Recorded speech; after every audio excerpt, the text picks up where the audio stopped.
the award that they gave the city, just so we can pay those kids. Mhm. We look back, 9 scholarships we gotta give out. And I'm exhibiting Indiana. This meeting lasts until 2, right? Oh, yeah. Or is it 3? Well, I'm not gonna be here that long. Oh. That's, no, here's the whole deal. Everyone is important. Everybody needs to say something. Everyone has an opinion. Everyone's gonna have something to say. And actually, the business is overlooked. And Yeah. when get into personalities, they can't hear me, right? They will be, yes, soon. You shut up. Recording has started.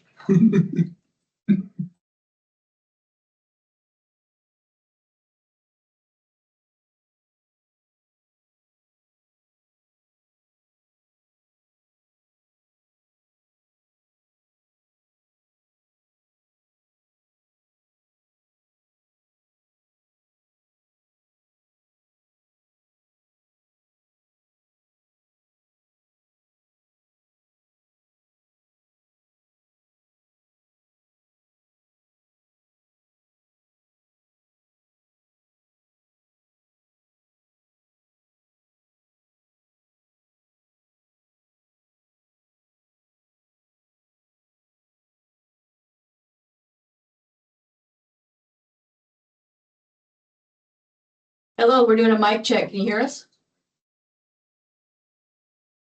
Loud and clear. I could hear you loud and clear. I'm joining in too as well from a remote location, so I'm not with the commission at large. Oh, there you go. Go ahead. They can hear you now. Who are you? I'm Commissioner Carroll. Could put Oh, myself. Corolla. Hey, how you doing? This is Commissioner Robinson. How you doing, Commissioner Robinson? Happy New Year. All right. Hey, happy New Year to you. Mm-hmm. Guess yeah, we're still 5 minutes early. Maybe you can write faster and we can get out of here faster. Yeah, I am the secretary. I guess that would be on me. Yeah. All right, Oscar. So if you happen to get muted.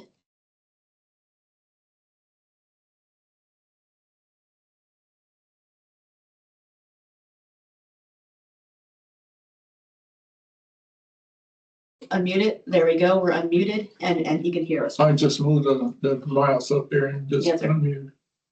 So right now, I'm gonna go ahead and leave the room. Yes, I'll ma'am. leave it for you. You are live. They can hear you. You can hear them. Okay. And if you do leave the room, don't shut the door all the way and get locked out. If you get locked out, give me a holler. I'll let you back in. Okay. And I'll let Liliana know that you want to speak with her before Yeah. you leave. Okay. Thank you. No problem, sir.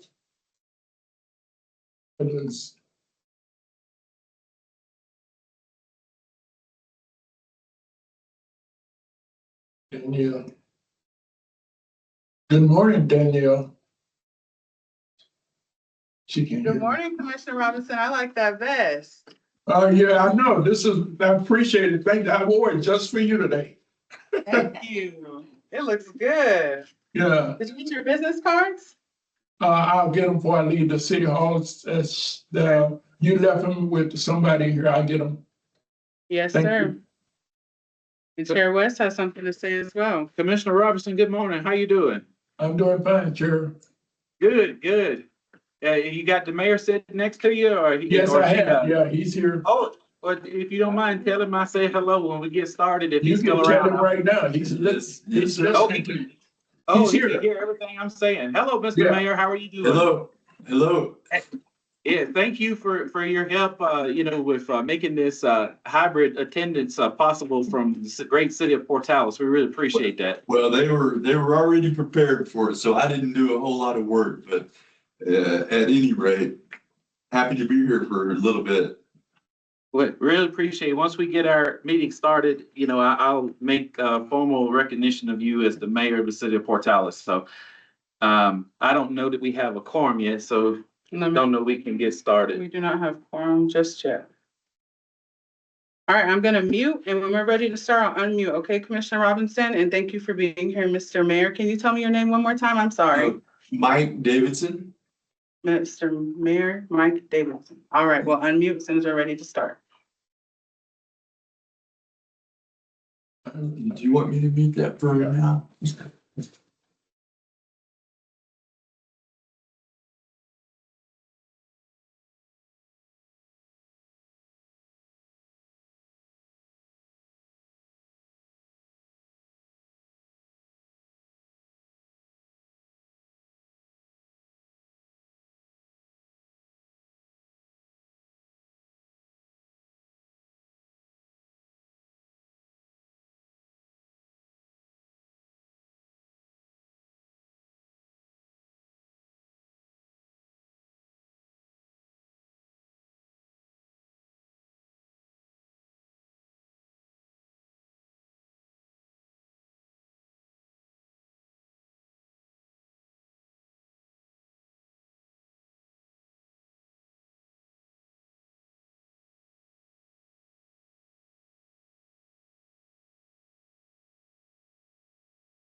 Yours on is when they let us in.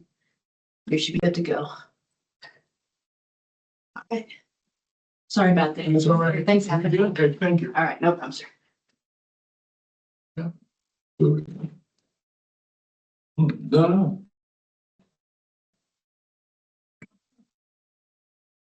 Well, be aware that microphone's on. I'm afraid to touch anything. Yeah. But one of those. Well, she just gave us, I think that's what you're, I kind of like it. Nice. Yeah. Local, the MLK, logo and commission on the side. Nice.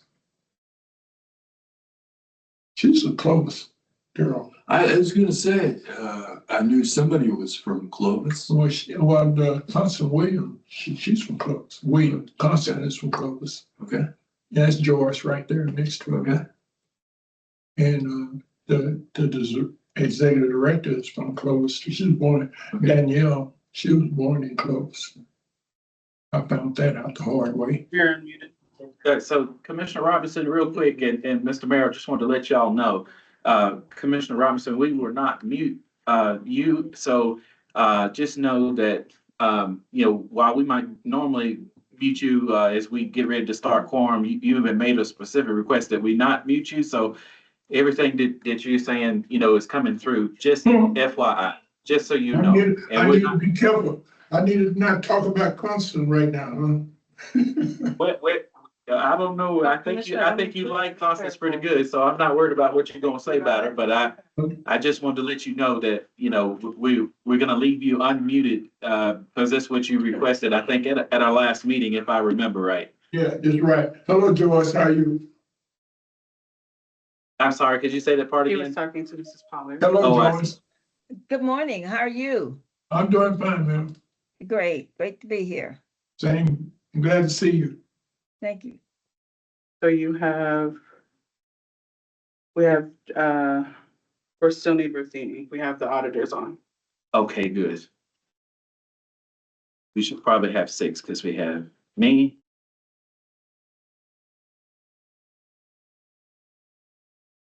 One, two, three, four, five.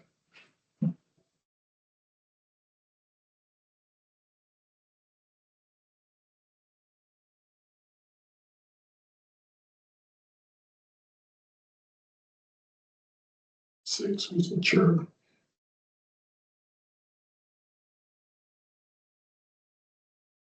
While we're still waiting, I want to say hi, Mayor Davidson. Hi, Oscar. How are y'all? Hi. Hello. All right. Good morning. I'll see you on Portales soon. Yeah. Maybe you buy us lunch.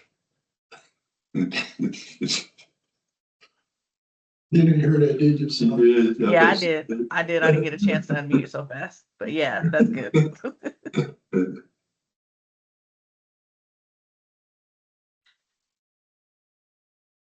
And what happened to the pipe, I don't know. the water pipe? I don't know. Well, those guys worked They late were last night, last night, I know. paying their dues. And that was a hard working crew. Yeah. They It was so cold last night. it got down really cold. I felt sorry for the water department. Yeah. City manager was saying, yeah, they're gonna have to get it tomorrow. And then he sent me a text later and says, no, they're getting it tonight. It was out there, I saw it.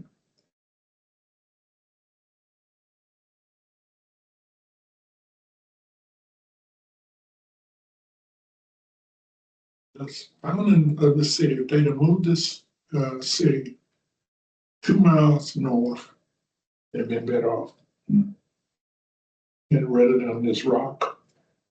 And strategically located around the railroad a little Around bit. there, yeah, a little bit, yeah. That thing vibrates everything. Yeah, that thing come through here this morning at 3:45. I live right a river. I love river. I was raised on a railroad track. So it don't bother me. But I heard people, "Oh, the railroad." I said, well, I'm used to the north. If it wasn't for the railroad, this town would be here. It would be dead.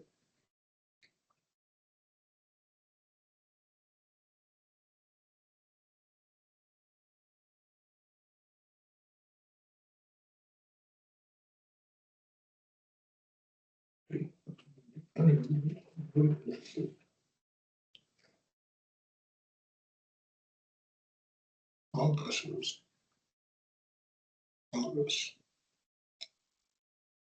1963.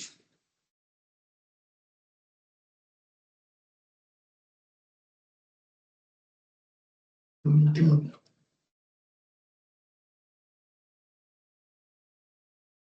23 years.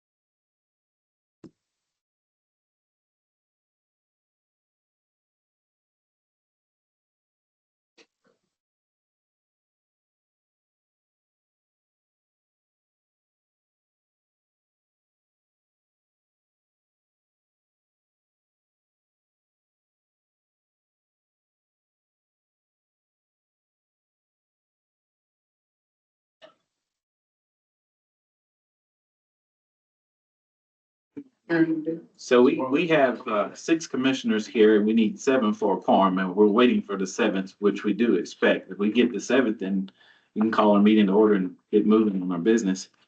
And so hopefully we get the 7th here, maybe by 7 minutes past the hour. That would be good, a good lucky turn for us. I think that's what should get the 7th any minute, hopefully. I'm walking into the building right now, but I don't know if I'm the 6th or 7th. Unfortunately, you're still number 6, Commissioner, but we'll be happy to see you when you get here.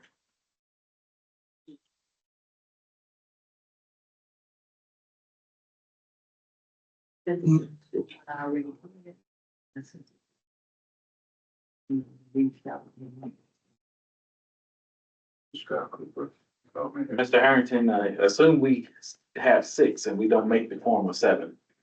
You know, we won't vote on anything, but we can, talk about the different things and then we'll generate instead of minutes, because it won't be a meeting report. Yeah, that's fine. And then attach that to the minutes of our next meeting. Okay, There's no action items then. Well, where did you get it? that sounds good. Thank you. We should sit over there. Yeah, so And that way, because I've got to go to the meeting. Yeah. I won't interrupt you.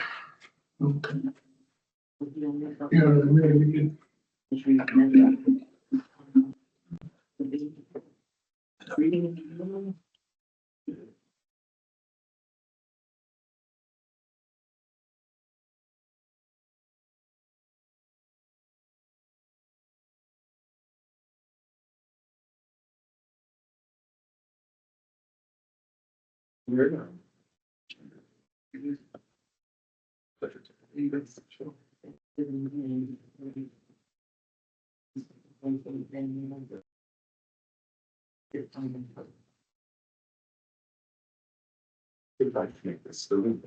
Hello, doctor. Oh, be careful.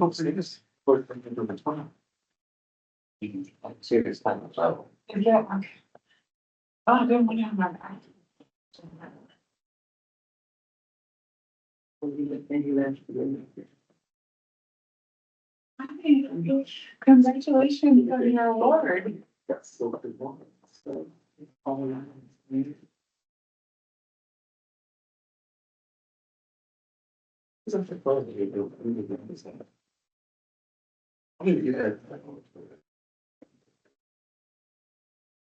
Better make the stories out. What you think is going to be.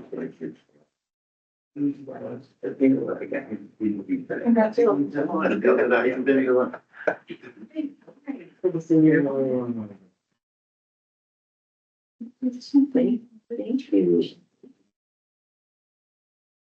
All right, well, it being 10 minutes after 11, and we're still waiting for about 10 minutes till after 11.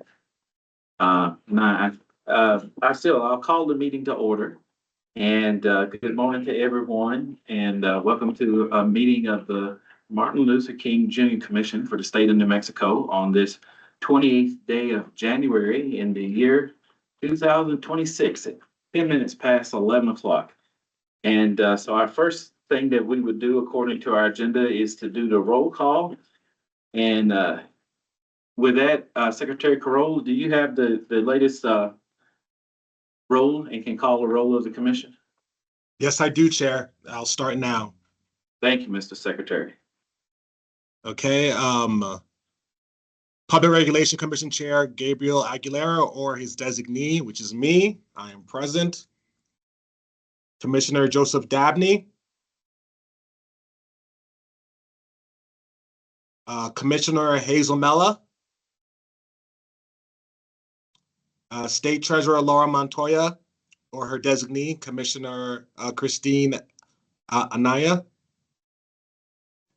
Commissioner Oscar Robinson. Present. Okay, Commissioner Anthony Raffini. Commissioner Brandy Stone. Okay, Secretary of State Maggie Toulouse Oliver or her designee, Commissioner Sharon Pino. Vice Chair Constance Williams. Present. Okay, Commissioner Anthony Umi. Present. Okay, present. And Chair Little West.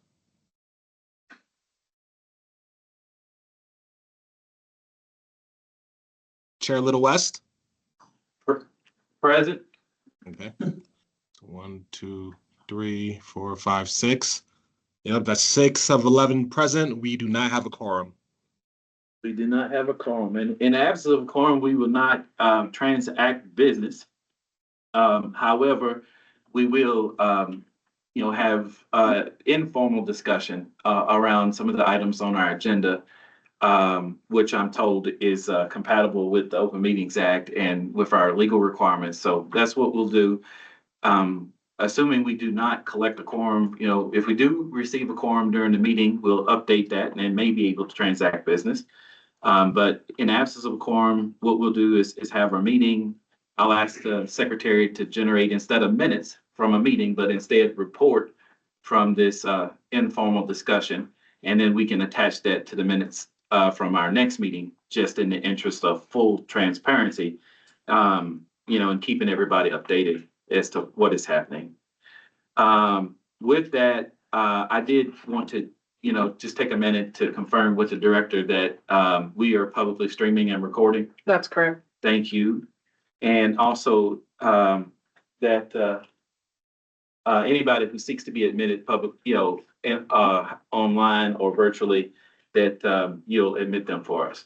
That's correct. Thank you so much. I appreciate it. So everybody, first thing I want to say is, with our recent King commemorations, and I know there were many across the state. I want to thank everybody, who supported those and attended those and helped to honor and celebrate Dr. King, especially, the staff of the commission and especially the director. Thank you so much for all of your hard work, everything that you have done. And also to the commissioners, and the commissioners really came out and supported, not only did they support the commission in its work throughout the year, but came to our, commemorative events and were there. And so that was real special. We called it Dream Week, but it wasn't just a week. We celebrated Dr. King before Dream Week started, and we were still celebrating Dr. King after the King Dream Week ended. And we still have some more commemorations that yet left to happen. The House of Representatives is going to read a memorial for Dr. King even on February 3rd. And so all the commissioners, of course, you're invited to that, to be seated at the rostrum as that honor is given to Dr. King. So let me know if you'd like to join. All that is to say, some of us in here in this month of January, because we have given so much of our time and effort and passion to Dr. King, may be tired. But the thought came to me, John Lewis talked about good trouble. Right? So even if we're tired, there is such a thing as good tired. It's good tired. So I just want to thank everybody for all of their efforts. It really, is so important to honor Dr. King, and not just on his day, but all year round. So with that, we will not approve an agenda in the absence of a quorum. We will not approve minutes in the absence of a quorum. But we can take public comment. So if there's anybody who would like to give the commission public comment, by all means, we would be happy to hear from you.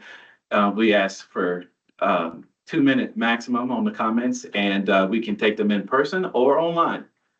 So let's start with in person. Anybody in person who would like to give us public comment, you will be recognized. All right, Ms. Washington. I would like to thank the commission, or just the right term, but the Albuquerque Commission. You all have done a phenomenal job over the MLK Dream Week and keeping the community engaged and making sure we were well informed. And everything that you all put on was top notch. And as a community member, I want to say thank you. Thank you so much. And this is a comment from Ms. Sharita Washington. Yes, yes. Thank you so much for that. And also just, appreciate those comments. Thank you. Anyone else like to make comment to the commission? Okay. I think I would go ahead and make a comment is that, because I'm about to go to another meeting. So I wanted to thank y'all for allowing me to meet you here, and I really appreciate your work. And thank you. Going to leave you in good hands here with Mr. Robinson.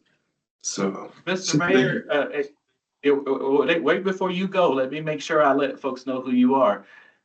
We just received public comment from Mr. Mayor Mike Davidson. He is the mayor of the great city of Portales. Yes. And so, Mr. Mayor, it's an honor and a privilege to have you here with us today. Thank you for making time to join us. And you and I have had recent conversation about how we can work together as a commission to honor Dr. King for the state of New Mexico and the city of Portales in particular. And I have really appreciated those conversations. And/or constant repeated seepage. And again, we have some coverage concerns, and we would not be able to cover. So we need those supports in order. Okay, so anyway, apologies for that interruption, Mr. Mayor, but thank you for being here, and we look forward to the collaboration. And so thanks again. I thank you all. I really appreciate it. So we will see each other again soon. That sounds good. Thank you. Thank you. Okay. So anyone else online wishing to make public comment?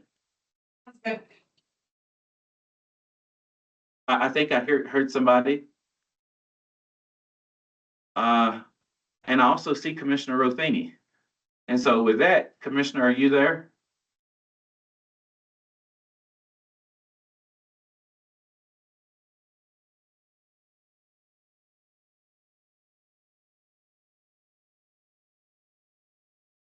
we'll proceed to the Dr. King minute, and then we'll come back and see if Commissioner Rothini is there. If so, we'll update our commissioner attendance count to 7, establish a quorum, and be able to do our business.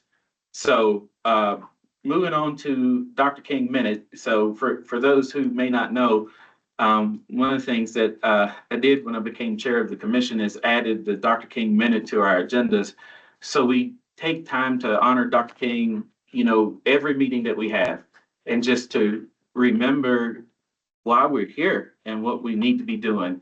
So we take a reflection, a remembrance, a recollection, or encouragement, inspiration from, and in this instance, on this day, we are so honored and privileged to have President Joyce Pollard, who is the president of the local Clovis Martin Luther King Jr. State Commission. And I know that the Clovis Martin Luther King Jr. Commission, Madam President, has existed longer than the State Commission for the state of New Mexico, and that you have had long service in that commission and doing good work in the name and honor of Dr. King.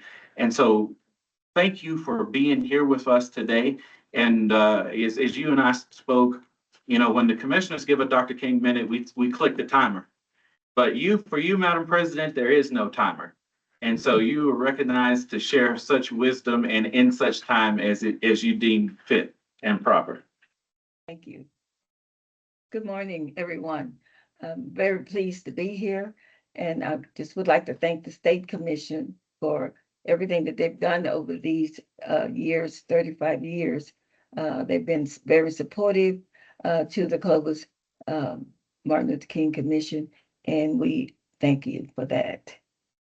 I just would like to say that it's been 35 years, and from the beginning, we've always wanted to do what is best for the city of Clovis County and for the state of New Mexico.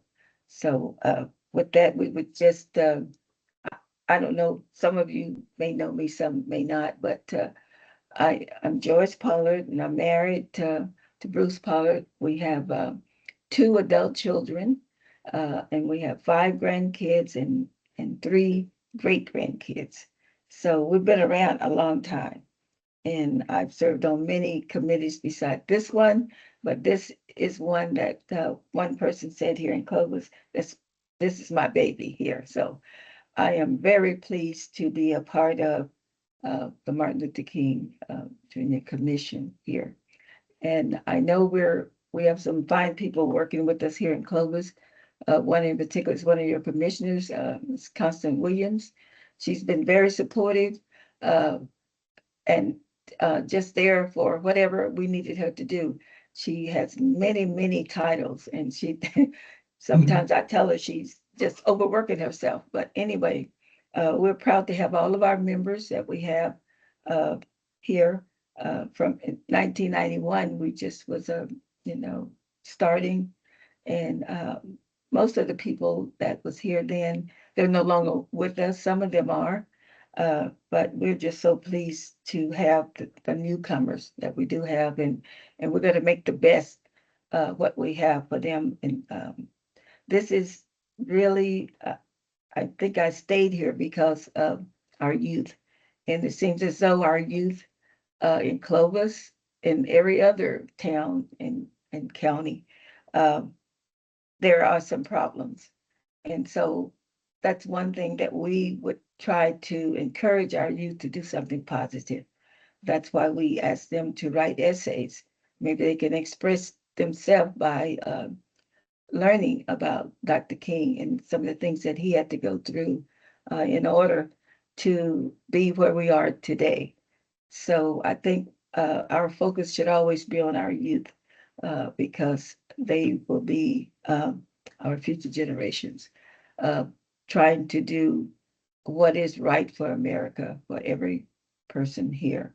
It's not about just Dr. King and his dream, but, we want to know what the young people have in their dream. What are they dreaming for? What would they like to see here in Clovis, in the state of New Mexico?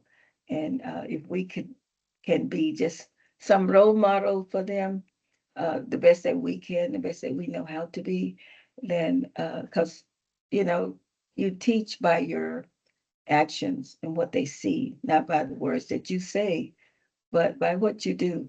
And most young people know uh, if you are sincere or not. So that's why I'm still here. And that's why I think that all of us should just work together as Curry County, New Mexico, and the state of New Mexico. Because when I was a young person, I had to go through a lot of obstacles to be where I am today. So it was not easy, and the young people should know that. Sometimes we try to keep things from them, not hide it, but just to not tell them. We don't want them to have to go through some of the struggles that we had to go through. So I would encourage all of us to be good examples, the best that we can for our youth. Because, like I said, what we do is better than what we say. So I don't know if there's any other thing that the commission would like to ask me, or if you want, if you would like to, I'm open for that also. Thank you. Yeah, I have a comment to make, Madam President, which is just that, other than thank you again for all your service and everything that the Clovis Commission is doing. But in addition to that, I just want to say that I agree with what you're saying about how important it is, that we focus on the youth. And I know that that is a priority of the commission and has been for, a long time.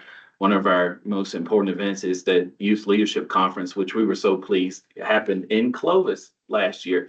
Yes. But so we absolutely agree that we must, focus on the youth and encourage them and empower them in all the ways. To that point, we have a resolution that I think is specifically addresses, youth in education and encouragement and empowerment. And so I absolutely agree with that, and I also, as you were speaking, was reminded of a cover letter and resume that I received from a candidate who'd like to be a commissioner. We have two vacancies, everybody should know, and I intended to announce today, we have two vacancies, and I would like to see both of them filled within the next 30 days. As chair, I have the duty to fill those vacancies as they were created by members who resigned during a term that had not yet expired. So within the next 30 days, I would like to do that. But anyway, Madam President, this candidate wrote that according to their traditional beliefs, they're Lakota, Native American, and said that the Lakota people have a teaching that we must focus on the next 7 generations forward. And so that's something that really stuck with me.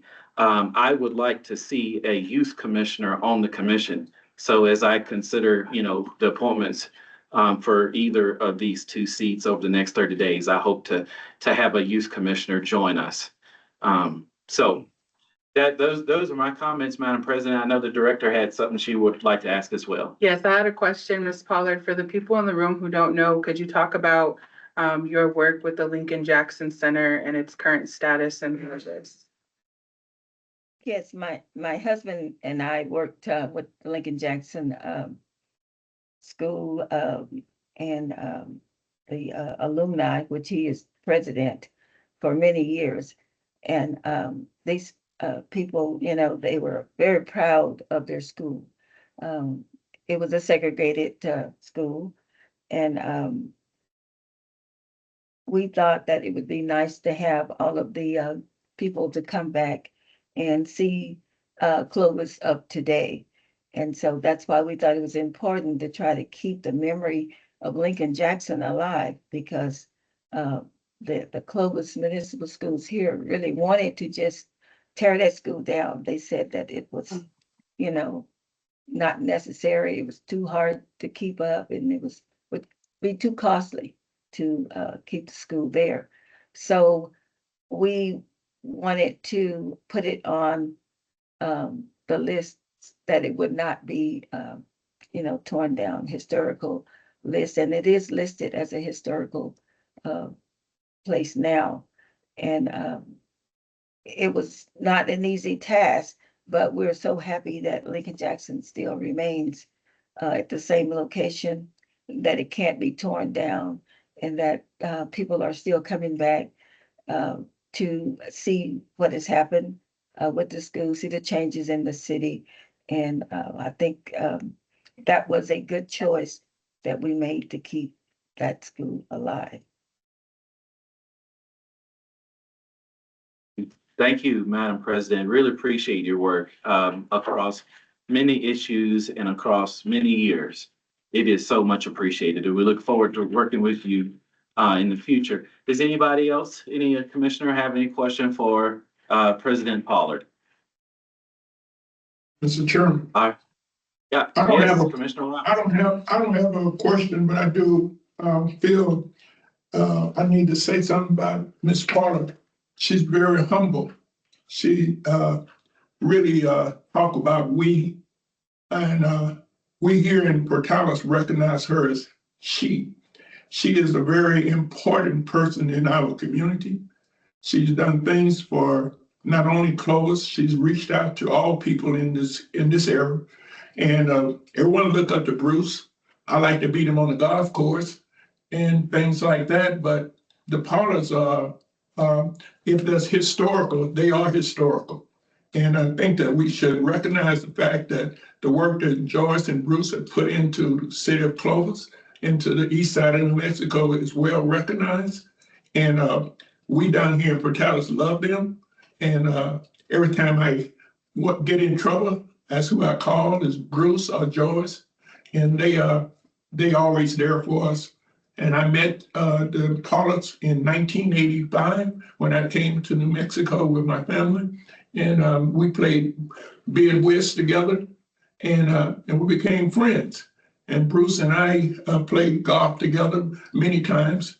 And she is a person who put others above herself.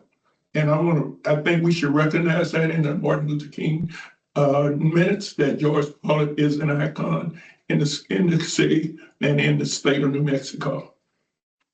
It will be noted as such, Commissioner, and thank you for making sure that we underscore that appropriately in our minutes, and we share our appreciation appropriately during this meeting. So once again, thank you, President Pollard, and thank you, Commissioner Robinson, for making sure that we do not miss, the magnitude of the president's achievements. Thanks again.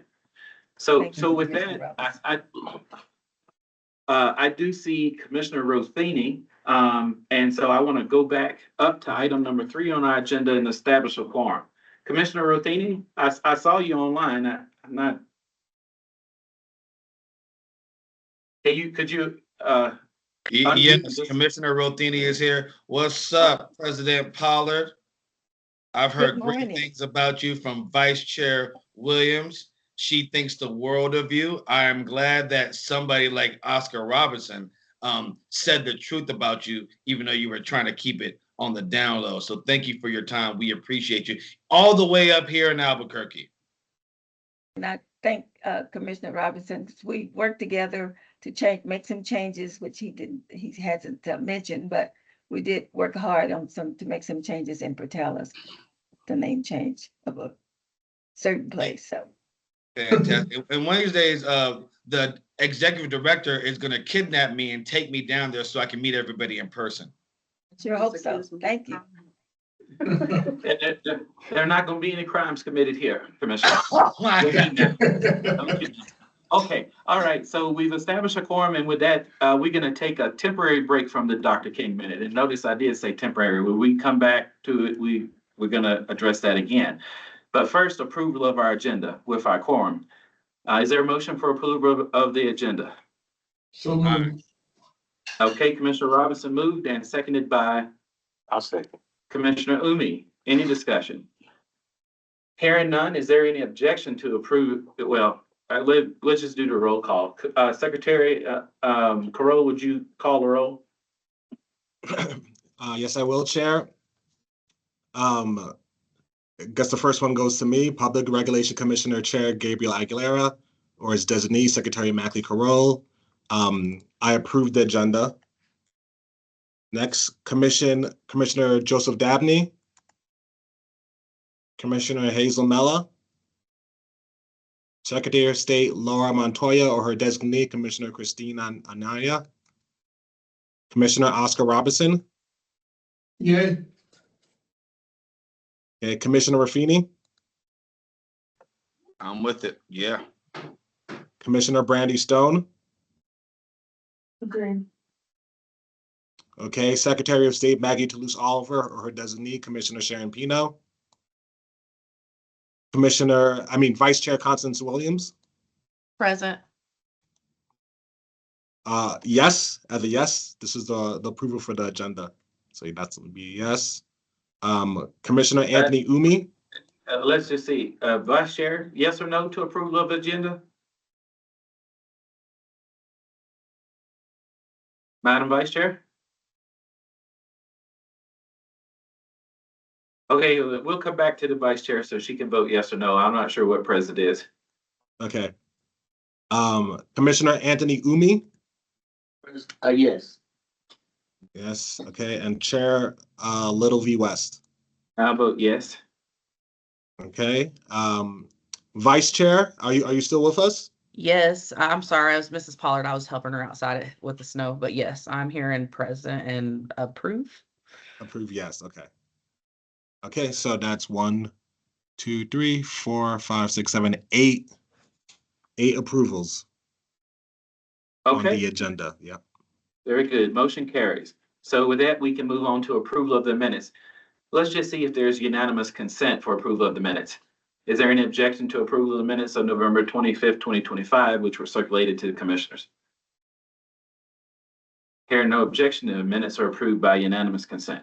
And that takes us back to the Dr. King minute. So after I had published the agenda with President Pollard presenting the Dr. King minute to us, I was having a conversation with Commissioner Robinson. And I realized during that conversation that Commissioner Robinson was telling me about that time when he was there when Dr. King gave the I Have a Dream speech on the mall in Washington. So I said to him that, Commissioner Robinson, you must tell us about that at our meeting as a Dr. King minute. So I'll be ready, Commissioner, because I put you on the spot. Would you please share with us that experience that you shared with me on the phone? Yes. I'll be honored, Chair. I was thinking this is an emotional part of me.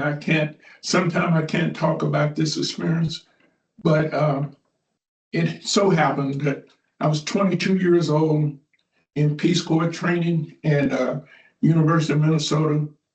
And our director of Peace Corps was a Sergeant Shriver, who was President John Kennedy, brother-in-law, came to our training, and he announced that they was having this big march in Washington, D.C. There'll be a bunch of people talking about civil rights. And so we asked Mr. Shriver, could we attend? Because we really in training. And so by him being the president brother-in-law, he called his brother-in-law and got permission for us to attend if we could get there. They wouldn't pay for it, we had to pay for ourselves, which we are volunteers, so it was easy for us to come up with money to go to the event. We get on Greyhound buses and put our little pennies together to get there to Washington, D.C.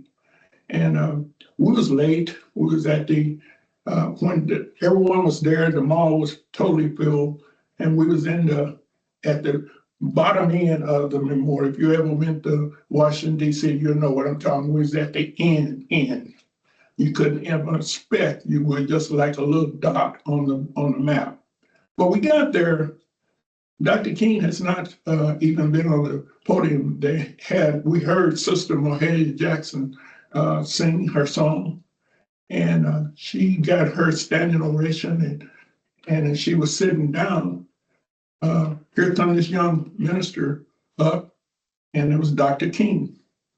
And he looked at her and he said to her something, and there was a rumble on the stage, and everybody was wondering what was going on. All of a sudden, we heard her voice come up and say, excuse me, I have to hold back a little bit. She said, just speak your heart. Let God talk for you. And Martin said, I'm gonna just let God talk to me. And I'm gonna share what he said to me. So at that particular moment, all through that mall, birds, people just stopped talking. And then this young man began his orator, which no one knew it was going to be the I Have a Dream speech. He didn't even know it. He just spoke it, but it was his dream that night. And that's why he named the speech, I Have a Dream. He drunk. And I believe in science. I think God came to him that night and delivered that speech for him and wrote it for him. He didn't use any notes. He used his heart, because Mahalia told him to just speak your heart. So when he started speaking, if you go back and read the speech, there's certain parts of that speech that they're not really man-made, they're God-made. How did Dr. King know that one day we'll be all sitting around as brothers and sisters, regardless of your race or your color or your religion? How do you know that? He didn't know that, but God told him, this is my dream. This is what I want you to deliver to the people. And he delivered what he was told. So we as 22-year-old people thinking, wow, what has this man done to us?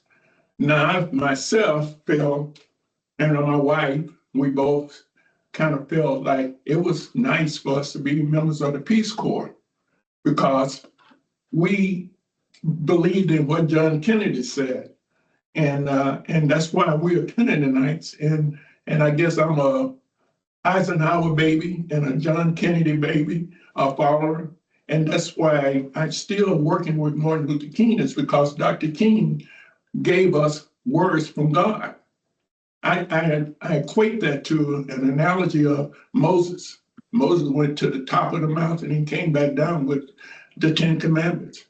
Martin Luther King had a dream and gave to the American people and to the world an opportunity to get together, be together, and do certain things to make other people feel good. So every time I read that speech or hear it, I reflect back to that August day that we was in Washington, D.C., that this gentleman spoke his heart, but he was speaking the words of God.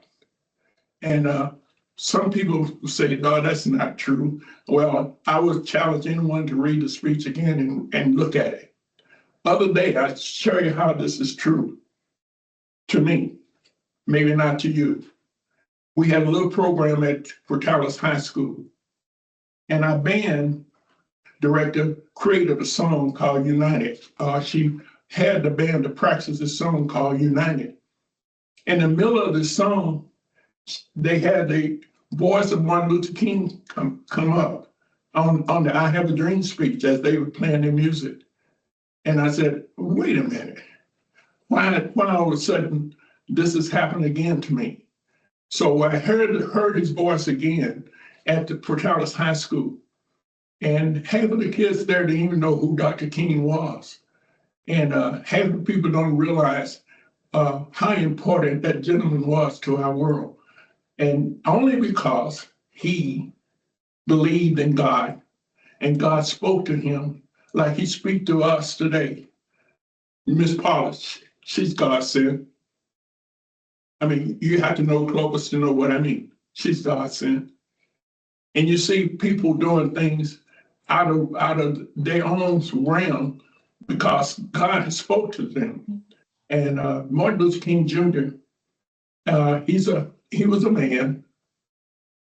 And matter of fact, he was my frat brother. And I just wonder why we is connected that way. But I know why I pledged the same fraternity he pledged, because we don't take no backward steps. We always take forward steps. And that's what Martin Luther King believed in. And so I just want to say that at that moment in Washington, D.C., if you'd have been there, you would feel all of the feelings of God being in that present at that mall. Everybody there recognized there was something divine happened to Washington, D.C. that particular day.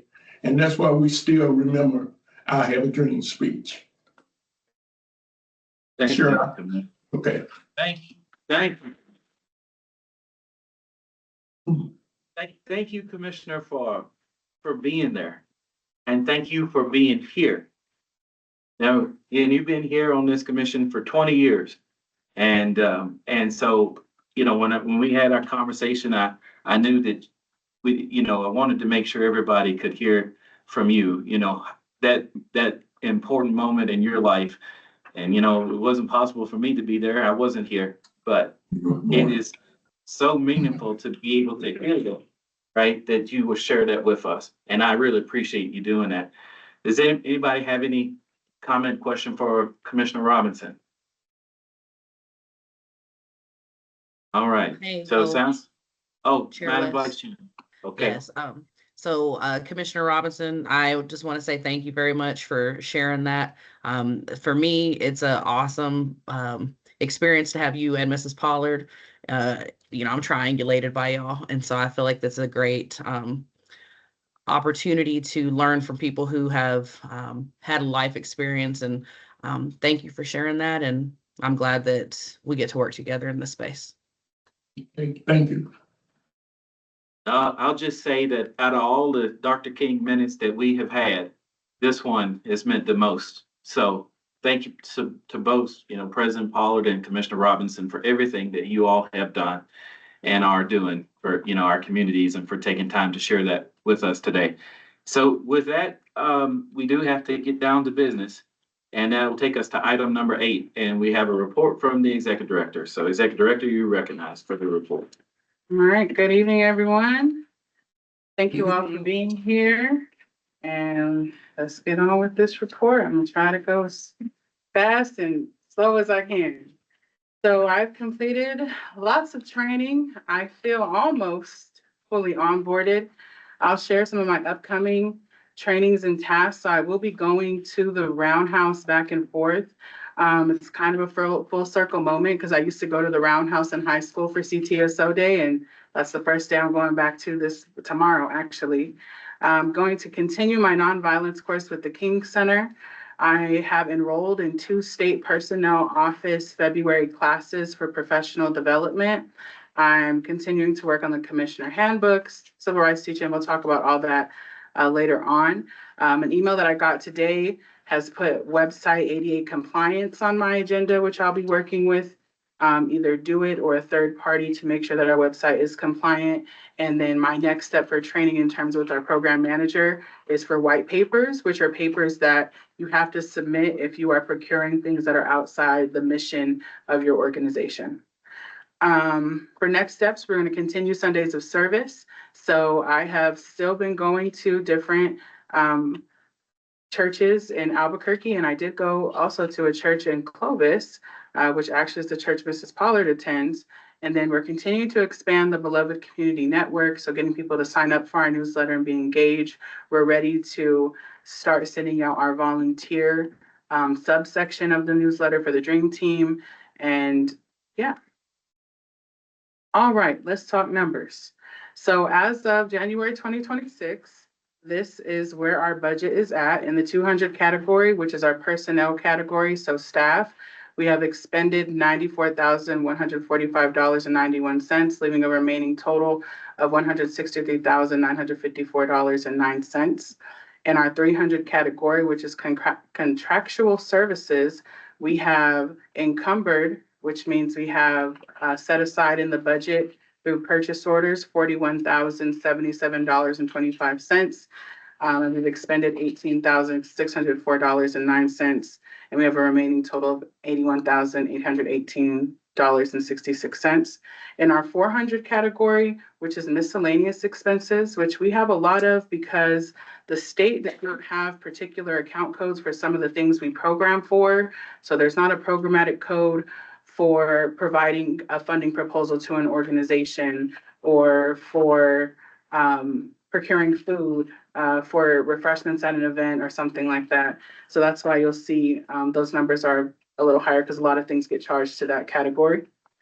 The encumbrance of that category is $29,525.14. The amount expended is $94,110.56, with the total remaining of $78,164.30. Total remaining in our budget, $323,937.05.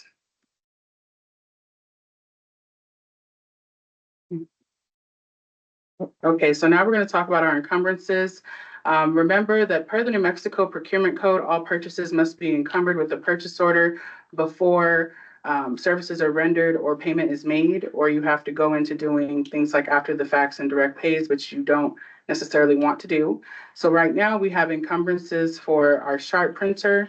We pay that monthly, so that's why it's encumbered for the whole year. Our Quadient mailing system, you will see a change in this next time you see the encumbrances because we need to add postage to our machine. You see an encumbrance for our auditor. We just need clarification on a final payment. I'm awaiting an invoice from the King Center for the nonviolence training. We have an anti-racism webinar coming up hosted by the African American Catholic community. And once that's completed, you'll see that encumbrance be vouchered. We have our fuel card, fuel for the car that's encumbered for the whole year so that we can continue to pay our invoices as we get fuel.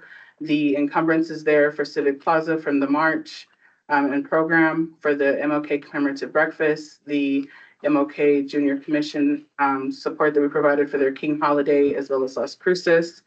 You'll see an encumbrance from the travel agent from when we had our training with the Arkansas Martin Luther King Junior Commission, the Grants King holiday, Deming King holiday, the Southern Christian Leadership Conference luncheon, the nonviolence training for Reverend Cornick, the permit for Albuquerque Fire and Rescue as part of the march and processional, the Dream Week travel of Reverend Cornick and I, the City of Belin's King holiday, Vision Sankofa, who hosted the day of service for our youth ages 13 to 18, the UNM National Panhellenic Council, or Divine Nine, or that's also the Black fraternities and sororities, which a good percentage of this room are in. Shout out to y'all. Shout out to your undergrads. Their service K through 8th. And then we also engaged in the procurement of some radio campaigns for Dream Week and King Holiday, which I think significantly expanded our reach and representation of the commission across the state. Most of them have been vouchered already, but what you're seeing there is from Global One Media, which is Southeastern New Mexico, 107.5. I think the other station is 98.5. Their next encumbrance you'll see is from KMP Catering, which catered the Carlsbad Beloved Community Luncheon. When we were there, the $500 from the funding proposal from the Race Amity Project of New Mexico, and the keynote honorarium for our keynote speaker, Asia Brooks. Now, there's a combination of I have invoices for some of these and need to process them, and then I haven't received invoices just yet, and I'm following up with suppliers to make sure they get them to us so we can take care of all of our encumbrances. But what I'm most proud of is that at this time, all of the expenditures for the commission have been encumbered with the exception of OPRs, which do not require encumbrance. Next, you'll see expenditures, and I typically have this. OPR, I'm sorry. OPR is an operating transfer. So like if we're paying Expo or the General Services Department, or if we're paying another agency within the state. Thank you.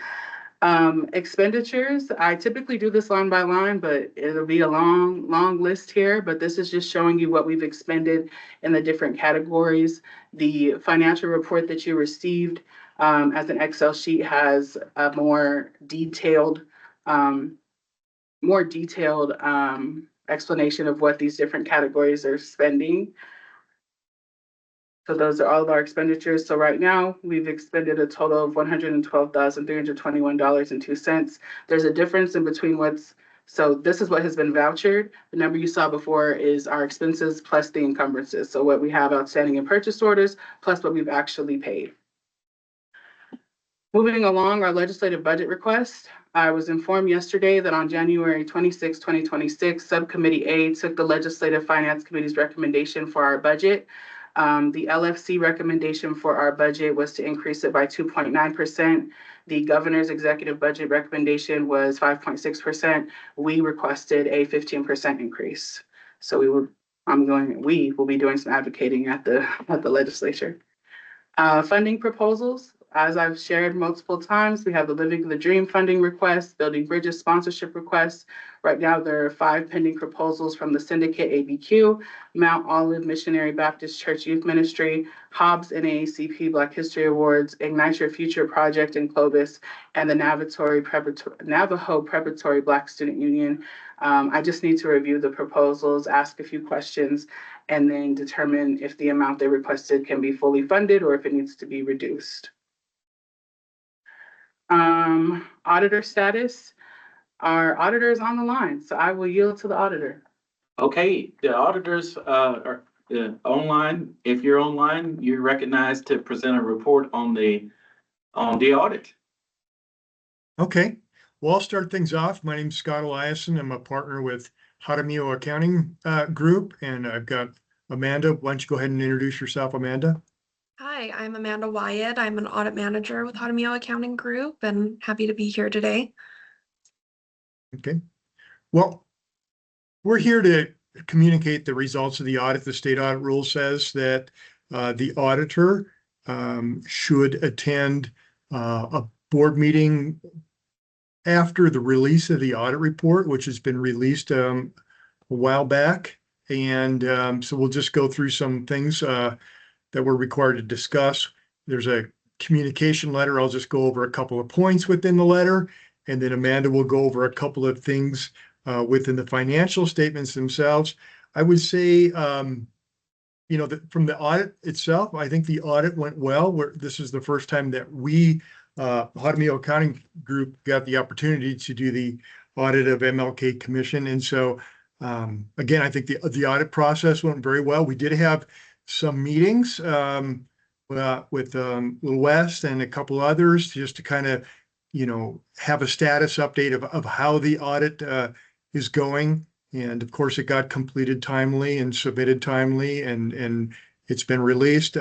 Just a couple of takeaways here. You know, when we look at the responsibilities related to the audit itself, I would say there's really and I'll just kind of summarize this. There's really multiple responsibilities here. We're talking here about our responsibility as it relates to the audit, you know, which is to design our audit approach to ultimately come up with an audit opinion, and for which we have issued an unmodified or clean opinion. And we go through and you know, test the internal control structure. In this case, we did rely on the internal control structure.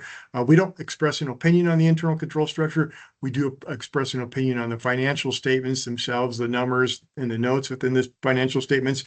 As far as plan, scope, and timing, I think things were pretty consistent with the plan, scope, and timing. We are required to report that we are independent of the organization. There is no conflicts that we have with the organization. We did look at significant risk. Well, there's the one significant risk that it's always there for any audit is management override of controls, and we're not aware of any override of the internal control structure. Other risks, I think that was really the main risk. All audits have that main risk. Then we do look at, of course, the accounting policies as part of the process. One thing that we note here is that the most sensitive accounting policy is actually a new accounting policy on compensated absences, and that requires an additional accrual for sick leave. It really didn't amount to much in the financial statements themselves because you have one employee and there was a transition from the old employee during the year to the new employee. And so that was a pretty insignificant amount, but it is a new estimate that's included in the financial statements. The expected usage of sick leave, though under a certain number of hours, sick leave is not paid out when somebody leaves. There is no real sensitive disclosures or other significant disclosures in the financial statements. Happy to report that we're not aware of any suspected fraud. There are no uncorrected misstatements within the financial statements. We believe that it's materially correct, and we're not aware of any past adjustments that might be smaller than what's material, but passed on. So I would say that the financial statements are truly accurate and reflective of the results of the operation. And then just a couple other things towards the bottom there. We did, of course, get representations from Danielle at the end of the audit. We're not aware of any other consultations and no other significant matters. There is one audit finding that Amanda is going to go ahead and talk about. So this really kind of at a high level covers the results of the audit. I think it was a good audit.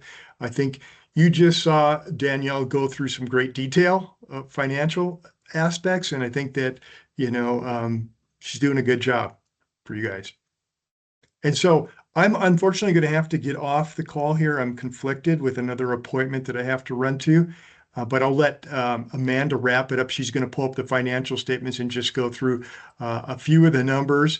I just had one comment. I think that you'll see that there was actually an amount reverted back to the state, and that was just sort of one observation that the state gives you money to use and make sure you use it all. So I will I'm going to jump off and let Amanda take it away. Thanks. Thanks, Scott. Okay. Good deal. So I guess any questions before we jump into the financial statements themselves? Any questions? Hearing none, we'll Chair, might have questions at the end, but I think we're good to go for now. Vice Chair. Oh, Vice Chair. Okay. Madam Vice Chair, you with your question? Yes, I just want to know, he had mentioned that there is no comment on internal controls portion. And I was just wondering, is that just a standard way that y'all do auditing, or do we, in the future, if we wanted to have your input on internal controls, how would we do that? Or is that something that is part of this process?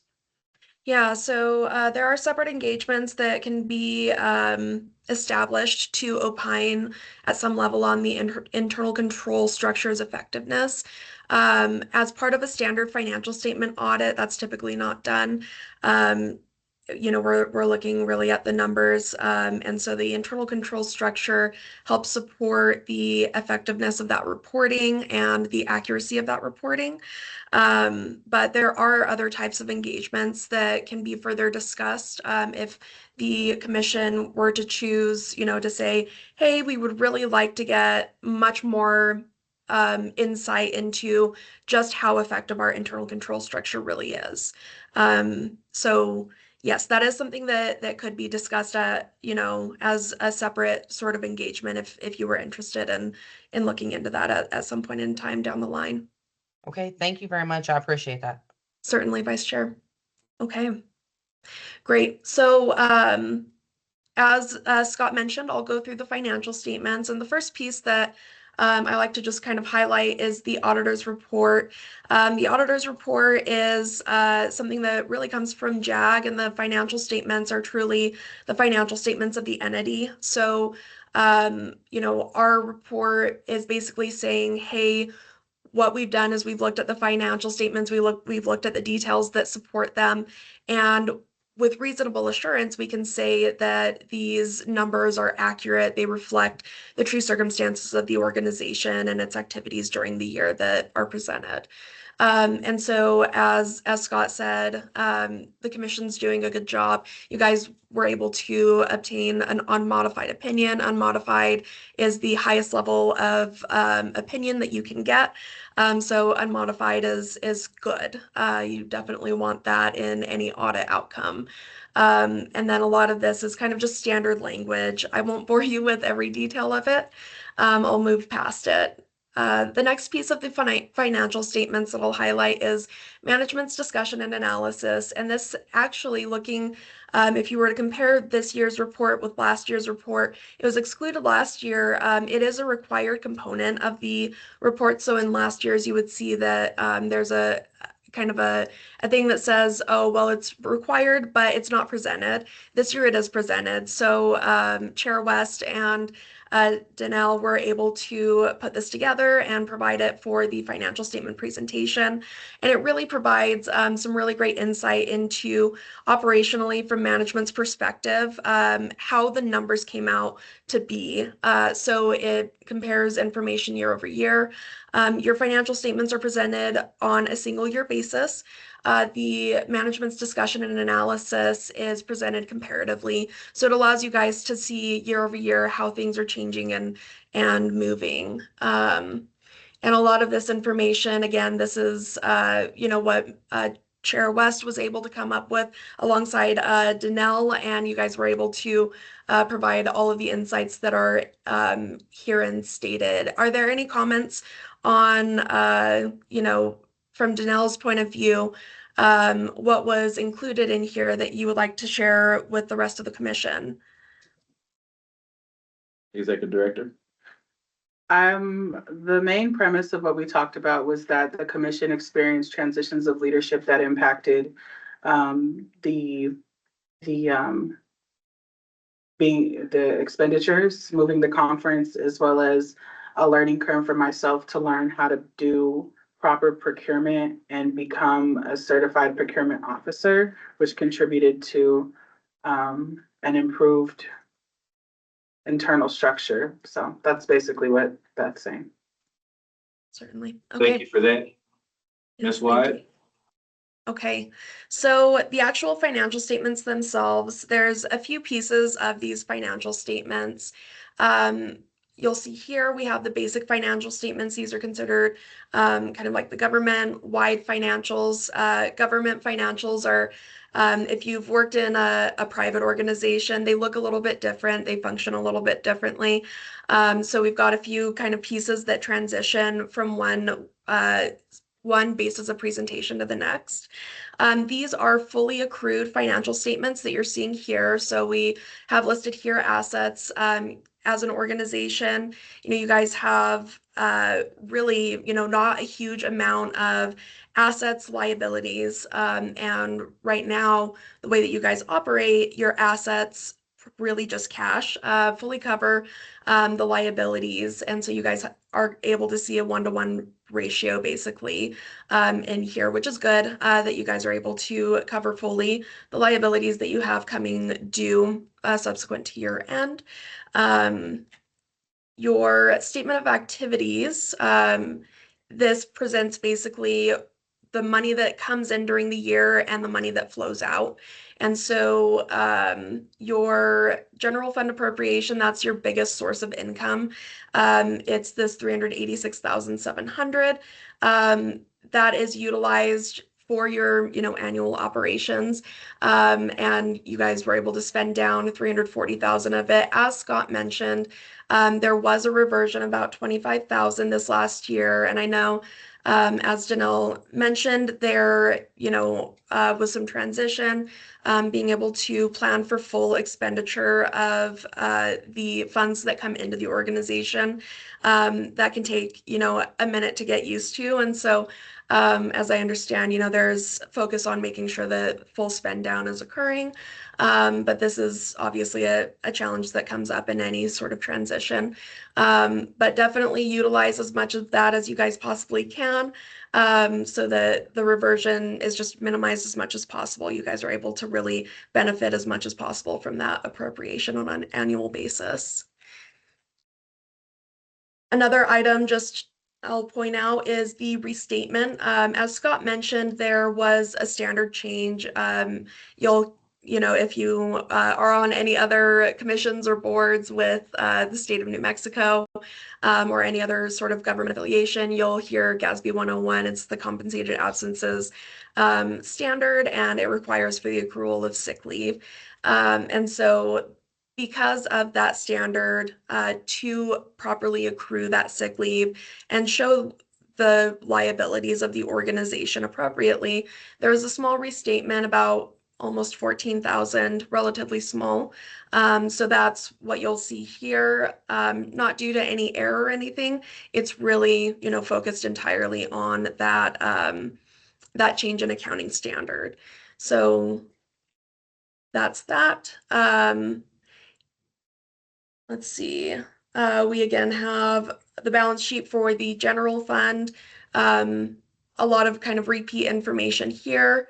The transition kind of showing the transition from general fund to governmental activities. Some small pieces here that help reflect that transition. And then again, statements of revenues, expenses, and changes in fund balances. I've already explained, I think, most of this, so I'm not going to go through it in detail. This is the compensated absences that kind of contributes to a lot of that change between the general fund and the statement of change in that position. Let's see. This is primarily the same as what we've already discussed. Breaks out your expenditures by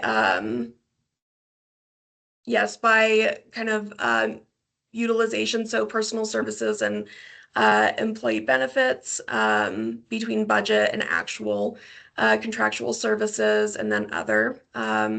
Danelle had mentioned in her piece of her presentation the kind of buckets that these break out into, and so this is reflecting that, basically just using a little bit different wording.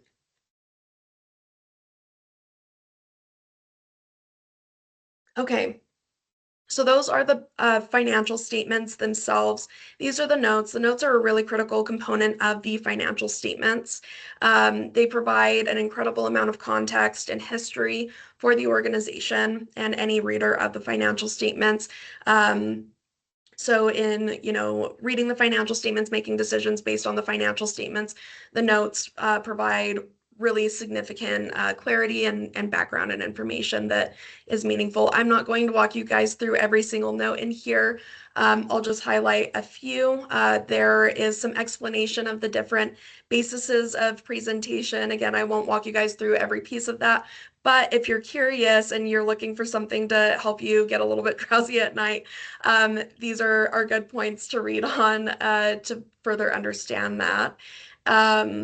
You do have, let's see, I did want to just kind of point out your capital assets. So these net down to zero because they're fully depreciated, but you do have capital assets in your organization. They've been around for quite some time, haven't had any new capital assets in a while, and they've all depreciated down. They all basically have their own useful life, and so they're expensed over a long period of time, depending on what they are. And so, like I said, these aren't presented on the face of the financial statements, but they do exist as something that the organization does own.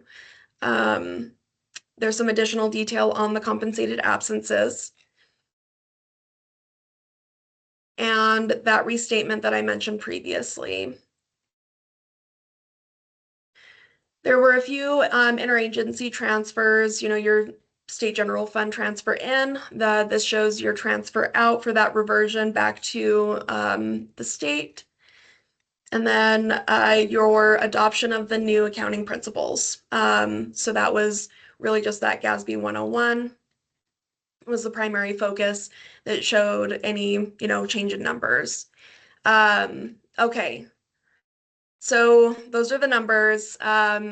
We'll talk briefly now about just compliance and the finding that that was issued on the audit this year, and then we'll close out the audit presentation. And I'll be happy to field any questions that may arise after that. So this, again, is a JAG report. And so it's an independent auditor report on the internal control over the organization. Basically, this is saying, hey, we have considered internal control, and what we've identified is that so far, for the year under audit, we haven't identified a material weakness. We have identified a significant deficiency, no non-compliance that was material. And so I'm kind of just showing you guys this little summary. And I'm going to scroll back up. I'll just explain what the different types of internal control deficiencies are, and then we'll talk about the finding and kind of move along with the conversation. So material weakness, you guys don't have any material weaknesses, but it is a deficiency or combination of deficiencies in internal control such that there's a reasonable possibility that a material misstatement would not be prevented or detected and corrected on a timely basis. A significant deficiency is a deficiency or a combination of deficiencies that's less severe than a material weakness, but it's still important enough to merit the attention of those charged with governance. And so, again, the finding that we'll discuss now is a significant deficiency. So less severe, but it still warrants some discussion. And so let's see, here we are. Really what we identified was that there were several purchase orders that were issued after the fact. I know Danelle mentioned previously when she was explaining encumbrances and the purchase order process. Basically, if the encumbrance doesn't occur in time, if the purchase order isn't issued in time, and the organization kind of commits to a purchase, there's the potential, and this is why it's really a deficiency in the internal control. There's the potential that there is a commitment to an item and it really just does not align with the ability to cover it with budget available. And so going through that internal control process and ensuring that the purchase order is issued ahead of time before a commitment is made is really important. This can happen a lot of the time with any sort of transition, especially transitions with management, transitions with approvers, when there's a very small, subset of individuals within an organization or in an internal control structure. It's pretty typical that we do end up seeing this during the transition period. And I know that this has been a really strong focus of Danelle's as she has worked into her, current period to ensure that this doesn't continue to happen. And you'll see that reflected in the management response. So, that's really the key focus here. The second piece of it is really ensuring that the CPO designation does occur, and so that you guys do have a CPO. And I know that Danelle is working on that. Did I hear you say, Danelle, that you're still in process there, but you'll have it soon, or were you able to obtain your CPO designation? No, I received the certificate and designated as the commission CPO. Okay, wonderful. So you are done and squared away there, which is very good. And Ms. Wide, just real briefly, Yes. executive director's name is pronounced Danielle. I'm so sorry. Thank you. Great. So any questions, concerns, comments as we discuss the internal control deficiency? I do have a couple questions, Ms. Wide, and a comment too, related to that. But I wonder if you can, help folks understand and, everybody, and I know you have helped me understand this, but as far as the non-compliant payment and the purchase order being issued after the fact, my understanding that's something called a direct pay. Is that right? So There's two. There's two. Okay, I'm gonna ask the executive director to help explain. So Yes. one, both are requests that you make to DFA in order to issue a payment where you don't have a purchase order set up beforehand. So an after the fact is, you're setting up the purchase order after the service has been rendered. A direct pay, you don't set up the purchase order at all, and you just request that permission so you can just submit a voucher. And it's a submission to DFA and they can approve or deny it. Of course, if they elect to deny it, you're in a situation with your supplier where you're not able to pay them. In either case of an after fact or direct pay, and this is for Ms. Wyatt or for the executive director, is a letter then required to be sent to other state agencies alerting them that a non-compliant payment has been made? That is It correct. would be made. That is correct. So you submit to DFA forms a notification that you've procured something and that you didn't have a purchase order in place, and then you give them the reasoning why you didn't have it, and then you let them know the amount that needs to be paid and what you're going to do differently so that those do not occur again. Okay, and Ms. Wyatt, is it those types of letters, that I think either for after the fact or direct pay, that you as the auditor, and I think we as, commissioners and commission officers and Danielle as executive director discovered that led to this audit finding, is that right? So, the existence of them, them being provided, it does help, make it obvious to us that that those did occur. But when those occur, no matter what, it is still an internal control deficiency. And so they could still be selected in a sample and become known to us that way. But as part of the kind of internal control structure requirements, I think you guys are required to make that notification and then notify us as the auditor. And because it occurs, it is required to be reported as a finding. Is that kind of where you were going with that? It is, because Okay. what I want to share is that the fact that, when a non-compliant payment is made, that the staff of the commission, and this is what you found, I think, which led to this finding, the staff of the commission sent letters to other state agencies that said that we are not in compliant. And, we're not in compliance with what we were supposed to do, and we'll do better in the future. But there were several of those letters that I will tell the commissioners that we did not know about. We found them in the course of doing the audit, and was disappointed about that, because during this transitional period, one of the things that we as commissioners committed to do was essentially we met on a monthly basis. And we also hired a CFO. If you recall, a mobile CFO to help us during the transitional period. So we met on a monthly basis, and we had a mobile CFO to assist with the transition, and keep eyes on the finances and, the payments. It would have been something that I would have expected that we would have been informed about. And had we been informed about, we could, as a board of commissioners, take an action to ensure that it was corrected and not repeated, and that going forward, the auditors would not see several letters from the King Commission saying that we're not in compliance with what we were supposed to be doing. And so because of that, and the reason why I'm making it explicitly clear, is just to remind the commissioners that when we did our policies and procedures update last August, we included a specific provision, that says, to the extent that there is any letter that goes out from this office that says that we are not in compliance with any of our legal obligation, that must be promptly provided, to leadership of the commission, as chair of the commissioners, so that we know about that. And that way, as a matter of governance, we can correct that at the governance level.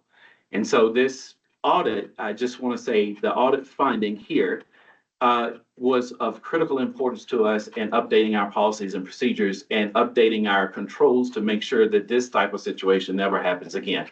And we have already done that in our policies and procedures. So I just wanted to make that one thing clear. And then also, Ms. Wyatt, you had said that it's not uncommon that in a transitional period that this type of issue would arise in an audit.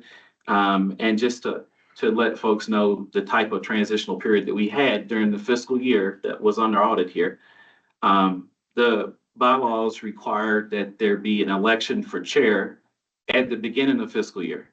But on this fiscal year, the election for chair did not happen until October. So that was already a quarter into the fiscal year. The previous chair resigned, the commission elected a new chair. So there were two chairs in the same fiscal year. So there was a transition of leadership at the chair level. And then also there were three different people who sat in the chair of executive director. So in that seat, even at the operational level, there was transitions as well. So there was a lot of transition in this fiscal year. And, but we have learned a lesson, I think, from what the auditors have shared with us and, you know, the letters that we found, which, you know, we should not be caught unawares with, but going forward, we won't. And I know that the director is committed to making sure that there aren't any, you know, after the facts or direct pays. We've talked about that, because we're looking to have this finding resolved, which leads me to my next question, Ms. White. How, in your opinion, do we, you know, show that we have resolved this finding? So, during this upcoming audit for FY 26, you know, basically being able to say, hey, we didn't have to have any of these after the fact purchase orders or direct pays occur during the year, and not having any of that obviously come up during any sort of testing process as an item that was, you know, previously unknown and is now known as a result of our procedures. You know, that's how that really comes to be resolved. At what point, Danielle, did you become CPO for the organization? When did your designation take effect? I completed the certification in July. I'll have to look at my email to see when I actually submitted my designation through the proper channel. Okay. So, you know, depending on if there is, you know, much time that was uncovered during the year for the CPO component, there could be a piece of this that sticks around just because of that. It's just a piece of technicality in that finding. However, you know, if for by and large the entire rest of it, if there are no after the fact POs, there's no exceptions to the internal controls as far as the disbursement process goes, and your entire rest of your internal control structure functions the way it's designed.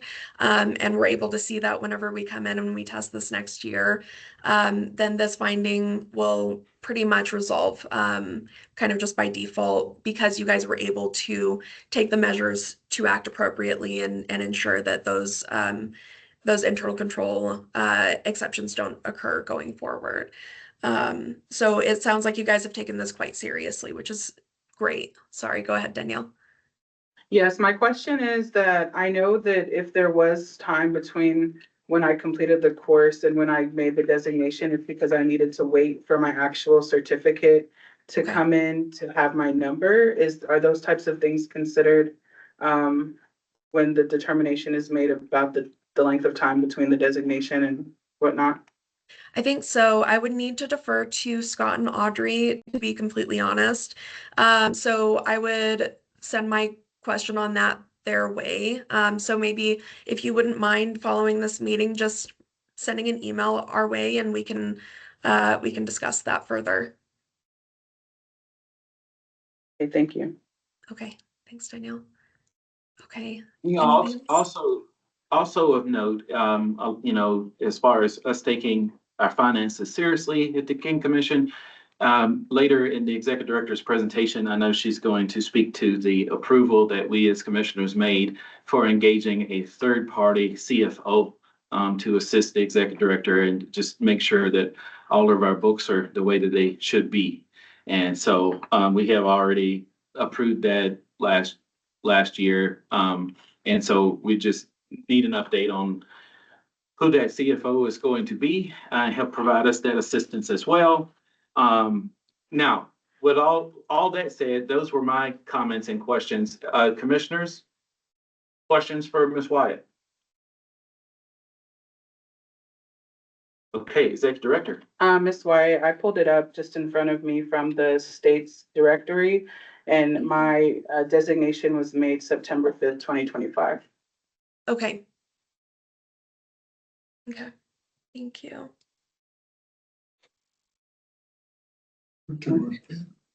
Thank you, Ms. Wyatt. Yeah, thank you, Ms. Wyatt. We appreciate it. Here are no other questions for you. You're excused. Thank you for staying with us so long in our meeting. We appreciate it to give us your update, and we appreciate your help as auditors. Yes, All right. thank you very much. Thank you so much. We have made our award recipients sit through our audit, and I feel terrible. But I want to recognize them And we did Dream Week Awards, and to my knowledge, this is the first of this specific award. And the quote is taken directly from Dr. King's I Have a Dream speech, where he says, out of a mountain of despair, a stone of hope. And one of our 2026 Stone of Hope Award recipients is Lena Celestine. So, for more than 26 years, Ms. Celestine has exemplified these values through her professional leadership and community service as a registered nurse supervisor at UNM Health Systems. She has been a tireless advocate for equitable patient care access and accountability within one of New Mexico's largest healthcare systems. Twice named UNM Health System Employee of the Year, she is widely respected for her ability to navigate complex systems while centering dignity, compassion, and justice for patients and families across the state. Beyond healthcare, Ms. Celestine's impact extends deeply into civic, fraternal, and community spaces. Her leadership within the Order of the Eastern Star, including her service as Grand Worthy Matron for the state of New Mexico during the COVID-19 pandemic, reflects her steady guidance during times of uncertainty. Her commitment to addressing food insecurity has resulted in the delivery of nearly 4,000 hot meals to unhoused individuals through an annual post-Thanksgiving outreach intentionally designed to remove barriers and meet people where they are. So thank you so much for your commitment to community and for being a stone of hope here in New Mexico.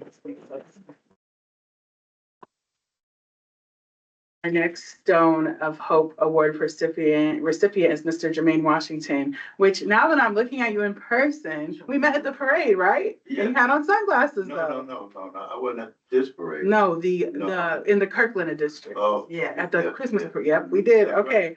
So our second Stone of Hope Award recipient is Mr. Jermaine Washington. He is a retired U.S. Air Force veteran, educator, and servant leader whose lifelong commitment to service has impacted youth, families, and communities throughout the greater Albuquerque metro area. After more than 22 years of honorable military service, Mr. Washington transitioned into education through the Troops to Teachers program, dedicating his post-military career to advancing equity in public education. As a special education teacher and case manager, he has served students at every grade level, including 7 years at VSU Cleveland High School, where he also advised the Black Student Union and continued mentoring students beyond the classroom. Mr. Washington's community impact extends far beyond education. He's a Prince Hall Mason since 2000. He currently serves as Grand Junior Warden for the state of New Mexico and an illustrious potentate of Luxor Temple number 202 Shriners. Through these roles, he has helped facilitate 4-year college scholarships for local high school students for more than 8 consecutive years and remains actively engaged in youth mentorship through the Shriners as Mentors program. His civic leadership also includes first-time homebuyer education at the University of New Mexico, outreach at the VA hospital during Juneteenth, and faith-based service through church education and men's ministry. Mr. Washington embodies Dr. King's legacy through direct action that address basic needs and systemic barriers. His service includes supporting monthly food pantry distribution, serving more than 100 economically disadvantaged families, volunteering with Locker 505 to provide clothing to school-age children, participating in Laundry Love for unhoused and low-income residents, and assisting with food drives benefiting elementary school students. Collectively, his work reflects an unwavering dedication to strengthening families, empowering marginalized communities, and building a more just New Mexico. Thank you for your service, Mr. Washington. And lastly, we have our recipient of the Living the Dream Award, which is Mr. Robert Washington Vaughns, who is the founder of the Black Men Flower Project. So the Living the Dream Award is for organizations. So Black Men Flower Project is who received the award. Founded in 2021 and established in New Mexico in 2023, the Black Men Flower Project uses the transformative power of flowers to affirm, uplift, and humanize Black men and boys. Through intentional acts of beauty and care, the Black Men Flower Project challenges harmful stereotypes, creates space for vulnerability, and reminds recipients of their inherent worth. To date, the organization has distributed more than 250 bouquets throughout New Mexico and partnered with community organizations, state agencies, schools, correctional facilities, and mentorship programs to broaden its impact. This reflects Dr. King's belief in restoring dignity, cultivating beloved community, and meeting people with compassion and humanity. Mr. Washington Vaughns cannot be here today, but he did send flowers for you all to receive, to give you all your flowers. So we want to thank him and hopefully see this publicly. So please feel free to grab a bouquet as a deep appreciation from him and an acknowledgement from the commission for your hard work and service to our community. I was going to hand them out, but I'll let y'all. Well, I was just gonna say that the flowers themselves, are from Ansley, who's a Black male UNM alum, and he has a flower shop in Albuquerque. So for all of our fraternal orders who use flowers, we should support. And just very quickly, if people are curious as to how these people were selected, so we took nominations, and that's what I read to you is what the nominators wrote from the community. Those nominations were sent to the commissioners as a whole, and the officers made the final selection. So there's a kind of process to go through to get selected, but very much well deserved, and we're so proud to have you as awardees for these awards. To move into the staff intern update. So we're still awaiting an appointment from the Department of Workforce Solutions. For those who don't know, we are a kind of site location. If someone receives TANF and wants to participate in the wage subsidy program, they can come work for the commission. Unfortunately, there's limited opportunity to advertise this. It's kind of you gotta go word of mouth, person to person. I can't post it or anything like that. But we do plan on doing that as we travel around the state and continue to connect with communities to let them know about the opportunity.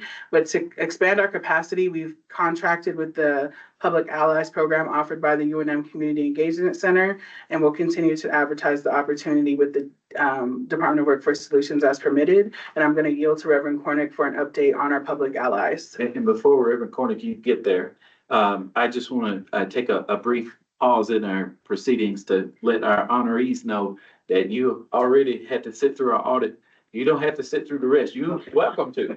You're welcome to, but you don't have to. So feel free to come and go as you please. All right, Reverend Cornick. Thank you, Chair West.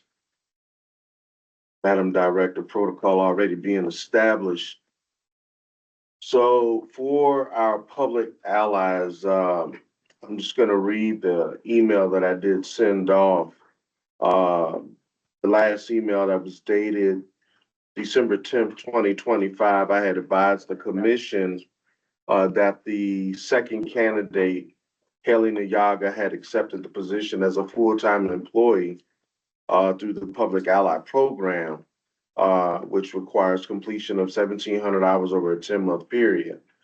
Ms. Nayaga, after accepting the position, requested to amend her decision from full-time to part-time due to her studies and involvement with other organizations on campus. Her request was honored, and I instructed Public Ally to contact the third candidate in the ranking in the person of Jaden Brown to verify if she was still interested as a part-time employee, whereas her response was yes.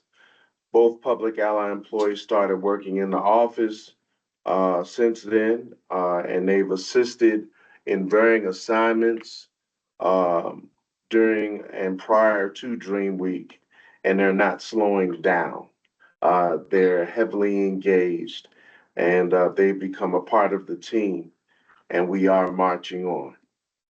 That concludes my report regarding the Public Allies. All right, Reverend Cornick, we appreciate that report. Any questions for Reverend Cornick on the status of Public Allies? Hearing none, back to you, Madam Director. Thank you. I want to give some contracting updates.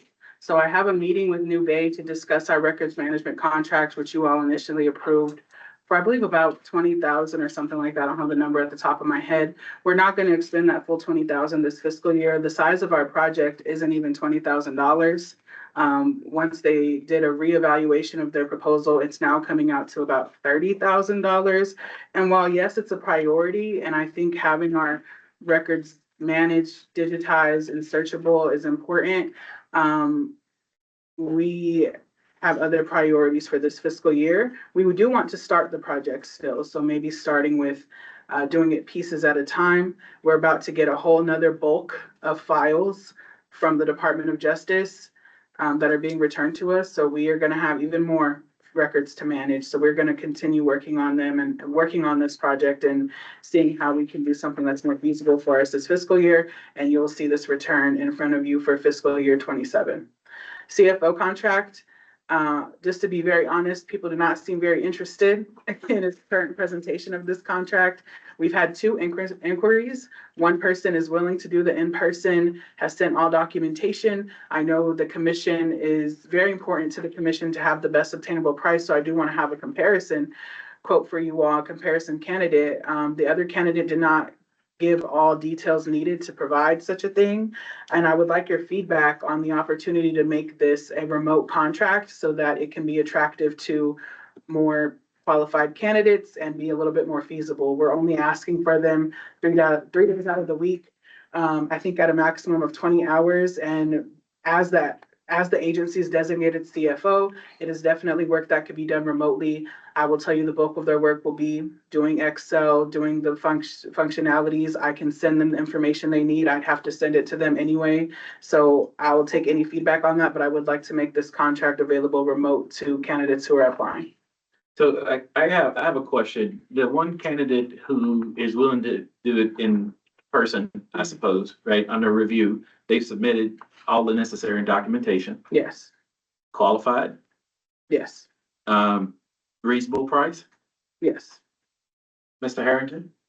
What's that? In a situation where, as the director had just explained, and for everybody listening, Mr. Harrington is counsel to the commission.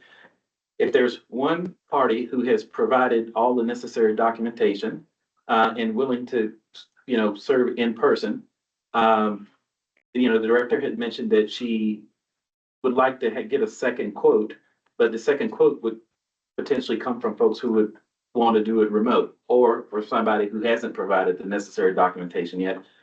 Question being, is she permitted to just contract directly with the one person that checks all the boxes? She wanted in person, she wanted the necessary documentation, they have a reasonable price in our estimation, or is it necessary for us to expand it out to, sweeten the pot to make it likely that we would get other quotes from folks who might want to prefer to work remote? So you put out the request for bid for a certain amount of time and. Yeah, if I may, Chair West, per the New Mexico Procurement Code, because this is a small purchase contract, we don't have to have the second quote. I know that it's the preference of the commission to do cost comparison and make sure that we are doing our due diligence for candidates. So I guess that's a second option here. We can, my request would be for your feedback to either make this a remote contract to where we could get more candidates, or if you're comfortable with me in alignment with the procurement code, treating this as a small purchase, writing up a memo that is fair market price value, and moving forward with the candidate that we have. Mr. Harrington, you agree on the small purchase? I think, what was the amount that we authorized, 30,000? Yes, and that full amount won't be expended at the point to which we get the contract started at this time. Yeah, and again, you left it open for a certain amount of time and this is the only bid that you got in. That's correct. Yeah, so I can see a problem. So in my feedback is just that we need to go ahead and close the deal and get the help, because I think we authorized, payment for this back in October, November. So I would think, whatever is the sooner help is the better help, especially if it's qualified and reasonably priced. Those are my thoughts. Commissioners, you have other feedback for the executive director on this question? Mr. Chair. Commissioner Robinson is recognized.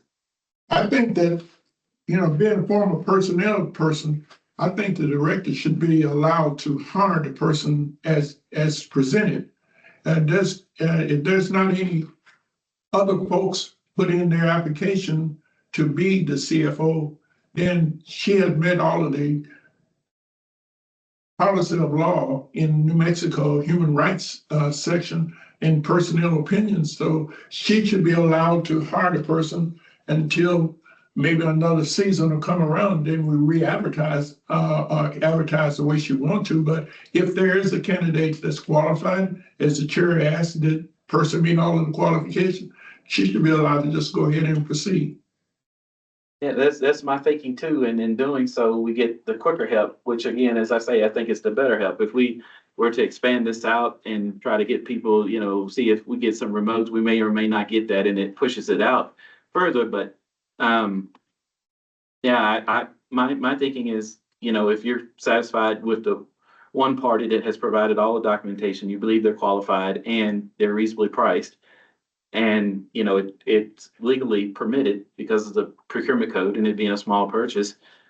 And I think Commissioner Robinson, you may be saying the same thing, is that you can just go ahead and engage that one party. I don't know that I would wait for the second candidate that hasn't provided the necessary documentation to meet us, suggesting that maybe they're not have as much attention to detail, as we might want in the CFO. So, any other feedback for the director as she makes her decision? If not, Okay, I will proceed accordingly. Thank you. The next item on the agenda is the Commissioner Handbook. So what you see in front of you is the current table of contents for our current handbook. And the bulk of this will remain in the updated handbook. We will add some things on APAC security. You'll get a bunch more acronyms that I've learned since working in state government. We'll have more information on our contractual work and previous vendors and different things like that that weren't in the current table of contents. I will ask that if you have any feedback on what you would like to see in the handbook, to let me know as I begin compiling the book itself. I will say the part that I'm most excited about is the commission history. So I've been having some conversations with people. I'm really upset because I learned that this was the 50th March and one of the calls post-March, but we'll get it around 55, I guess, or something. But I'm learning some great history and want to include that in our history section of the handbook so that anyone who encounters this handbook is fully aware of the commission, its current, past, and present. Or current and present, the same thing, but anyways. All right. let me just say thank you, Director, for your help with, updating and improving our handbook. The handbook that we have now is version 1. And it was created between Christmas and New Year's at my desk. So it didn't exist. It was created from scratch. And so appreciate your help in this next year improving it. Thank you very much. You're welcome. Thank you for your work. Next is upcoming programmatic update. So we have our Starts With Me Literacy Initiative ongoing. We've been in 4 of 20 classroom visits. Thank you to Madam Vice Chair for doing that Clovis visit. It really is a nice project to participate in. I got to read, Madam Vice Chair got to read, and it's just, it really grounds you in what you're doing in the commission.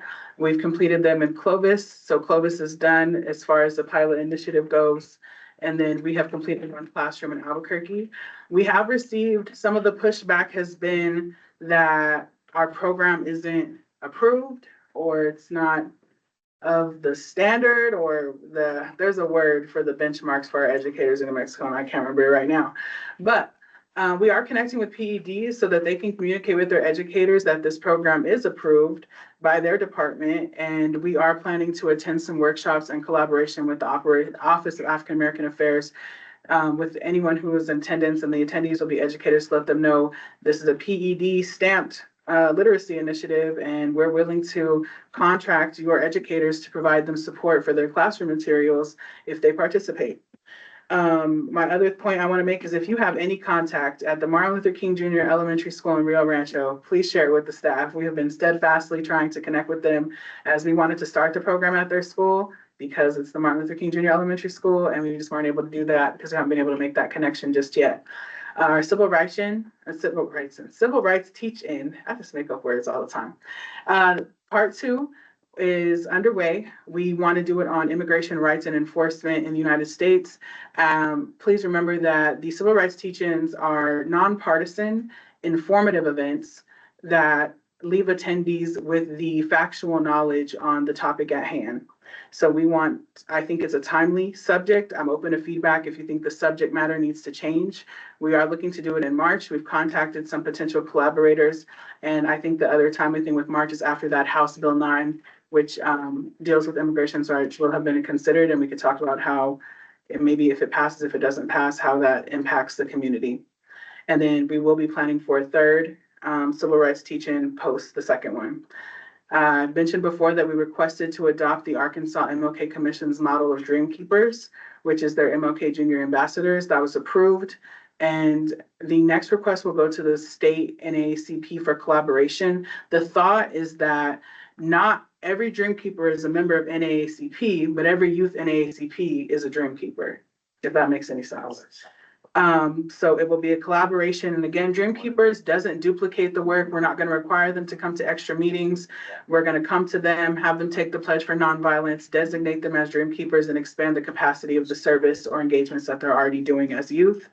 And that will be up on our website, hopefully aiming for before Black History Month, but it might be mid-Black History Month. Next is our juvenile crime research project. So the great thing about our public allies is that they're coming from the University of New Mexico, which is a research one institution. Everyone who majors in anything is required to do some research. But what's extra great is that Miss Jaden Brown is a criminology major. Yeah. As a former criminology major, I know that there's a class in the curriculum called the Causes of Crime and Delinquency. So we have assigned her a research project on juvenile crime in New Mexico. In addition to that, Chair West initiated a research project for our other public ally, Miss Haley Yaga, and it was on, would you say policy? I would say. It was a policy research project, Yeah. and it's going to continue to be useful because the time to start preparing for the next legislative session is right now. So, or maybe it was last summer, I don't really know, but she will continue to work on those research projects as we think about our requests or things that we're going to advocate for or pass resolutions on as far as the legislature goes.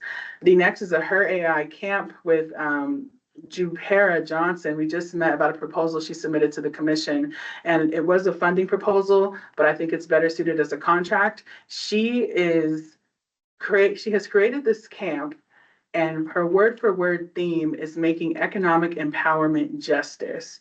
She's teaching youth about AI ethics, how to incorporate AI in their creativity. And our proposal, I specifically asked if she could touch on Dr. Bernice King's very blatant statement of the misuse of AI in her father's images. So images of Dr. King and AI are getting a bit interesting, and teaching them about ethics and AI, and there's time and place and things like that. She initially just wanted to do one camp, but I think from meeting with the different municipalities across the state, the camp could be used in a lot of different areas. And then I also asked her if she would be willing to change the audience to perhaps elders to do some information on AI based off conversations she had with elders at the MLK Junior Breakfast. So I think that that's going to be a very impactful project and kind of meeting the legacy of Dr. King in the new age, if you will. Building the beloved community ceasefire and gun buyback. While we were in Clovis, we did some research before we got there. We had some important conversations, and unfortunately, as we're there, there was some news reporting on things occurring, and we are going to have kind of a community day in the park. But the main theme is the ceasefire and the gun buyback. We want the community to understand that we're all uniting here for one purpose, and that is for the gun violence to stop. And then on the opposite end of the park, and I know many people haven't been there, but on the opposite end is like where the zoo is. It's kind of going to be away from where all the festivities are. We're trying to do a gun buyback. We're currently outreaching to different sponsors, different collaborators to see who can support this initiative. If you're not familiar with a gun buyback, it's kind of an amnesty thing. You bring the weapon and you receive an incentive for bringing it. We know that youth particularly aren't going to bring a weapon for a $30 gift card to Chipotle or something like that. We're going to have to incentivize them to get that weapon out of their possession. Moving on, we are going to do the alternative spring break. Reverend Cornick is leading that project, and he has currently identified a couple areas where it may be. When we have more of a finalized report, we will give you an updated programmatic report what the actual logistics will be. I can tell you in conversation, we're really interested in taking students to Carlsbad, really interested in taking students to Alamogordo to see the Dudley School, which was a former segregated school that they've now turned into a community center. The MLK Junior Reading Challenge, I contacted NM Public Education Department to see if we could issue this through the summer reading program. They said yes, but in addition to that, we were talking, and as we were talking about the reading challenge, I just thought, well, why isn't APAC a site location for the summer reading program? So you heard it here first. APAC will be a site location for the summer reading program. We have capacity for 40 students and we will have 10 instructors. This is at no cost to the commission. We have to sign up to participate. And as a matter of fact, NMPD pays our instructors and our site coordinator, which the site coordinator is me, but they completely handle the expenditures. The only thing that was standing in our way is that we did not have the technological equipment for the students to complete the software for reading. And I thought it was a hurdle until I got a call from a community member, Mr. Brian Holmes of Amazon, who coordinates their community outreach and giving program, selected the commission to receive. It's typically supposed to be a donation, but I asked him, I don't want your money, but you could give me some laptops that will remain property of the commission for us to do our reading program. And he agreed. We've been selected for Q2 and we're going to get our laptops and we're going to be a site location for the reading program. I negotiated with the expo so that we don't have to pay $150 per classroom per day for the 45 instructional days. They're going to give us the upper classroom and lower classroom at a reduced rate of $5,000. It originally would have been $13,500, and I'm grateful to them for working with me on that. In addition to, we have reconnected to Albuquerque Community Safety Seasons of Nonviolence. Again, this connection so far is at no cost to the commission. Basically, we're just a connector. So they have programming they want to do and we connect them with a space where we think it can be done. I want to say it's kind of work that I've gotten to carry over from my previous role, which is creating safe social spaces for our students. So basically, we're just supporting them and doing what they already did, which is throw social gatherings at a location close to campus. For them, the feel is that it's just their regular party, their regular thing that they would do as college students, but there is structure in place so that it's safe. They don't have to fear of gun violence or disruptions to the time that they're having, which is very much aligned with that program. And then Reverend Cornick developed a programmatic model that organizes commission programming into the following categories: learn, serve, heal, build, and unite. It is aligned with the commission's performance measures, the strategic plan, the statute, and the legislative one-pager that was given to the legislators during the last year's session. So we're aligning with what we're said we would do, what we're statutorily authorized to do, and what we're measuring ourselves against. Okay, civil rights teaching, just a quick, brief, continued outreach, and I want some feedback on recommendations of who else should be outreached to.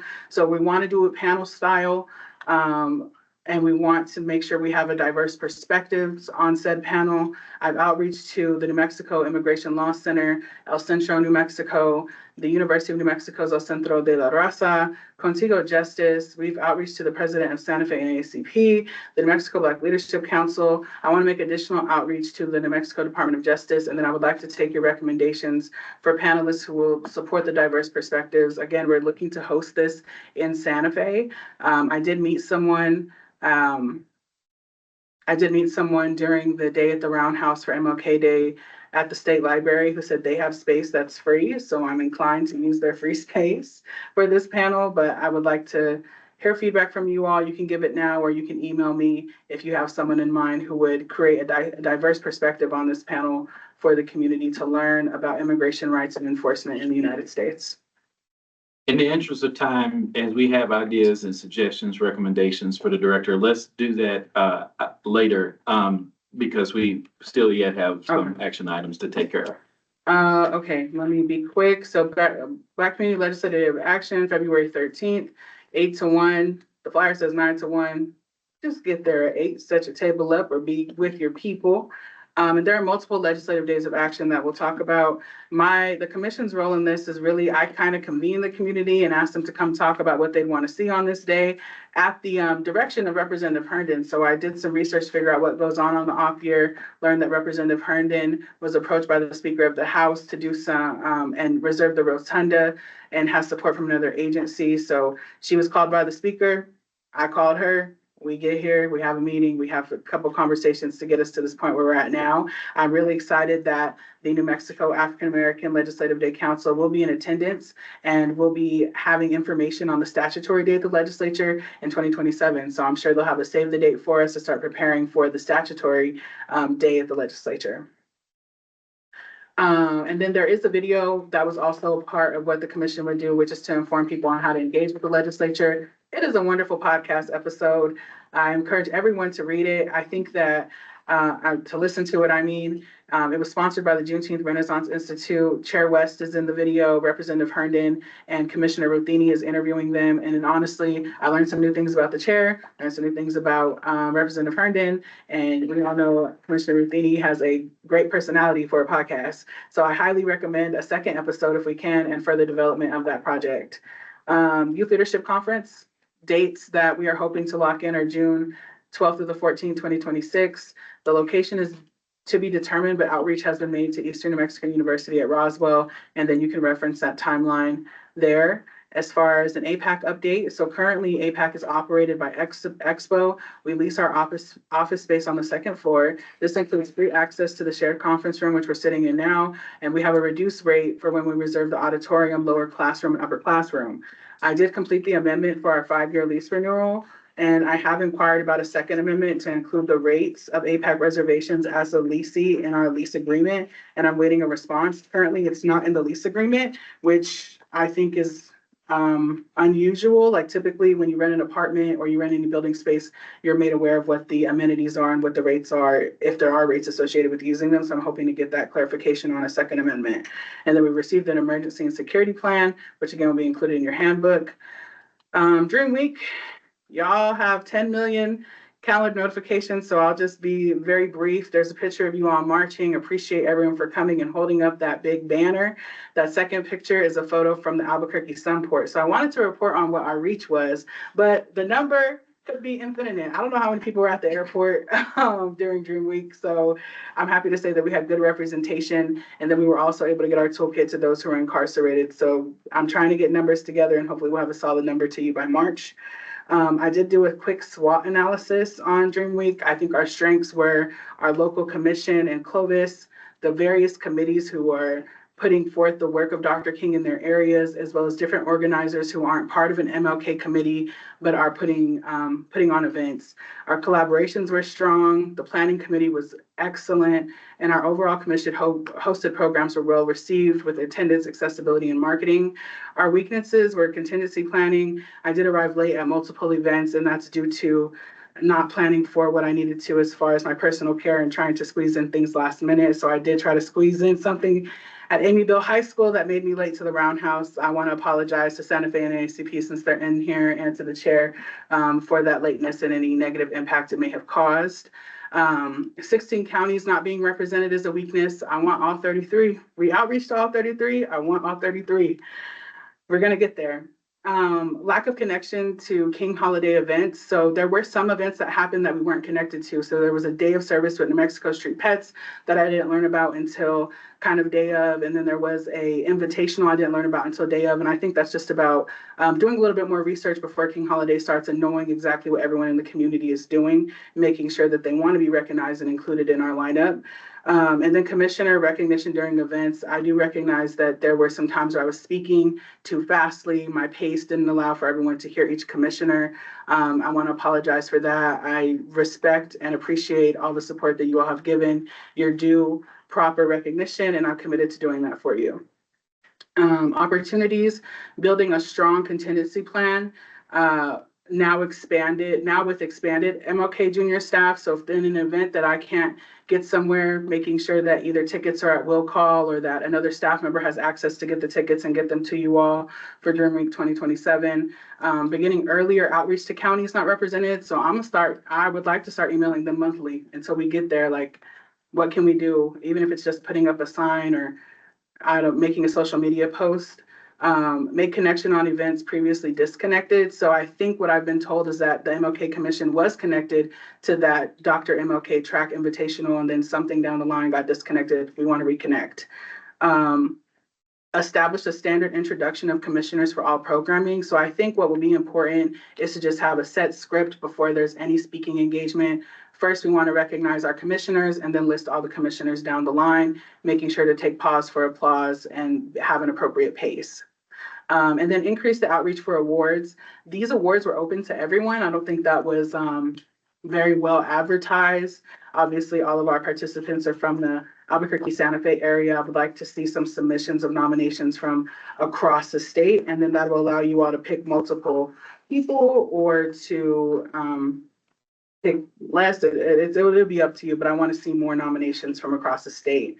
Some of the threats are lack of the clarity on target audience for Dream Week and King Holiday. I want to be very transparent. Reverend Cornick was doing all of the outreach and didn't get the warmest response. So he did, and can I quote you verbatim, Reverend Cornick? Yes, What was told to you? Madam Okay. Director. Yes, Thank ma'am. you. He had some people from some municipalities tell him, oh, well, you don't have to worry about doing King Holiday here because we don't have any of you people in this county.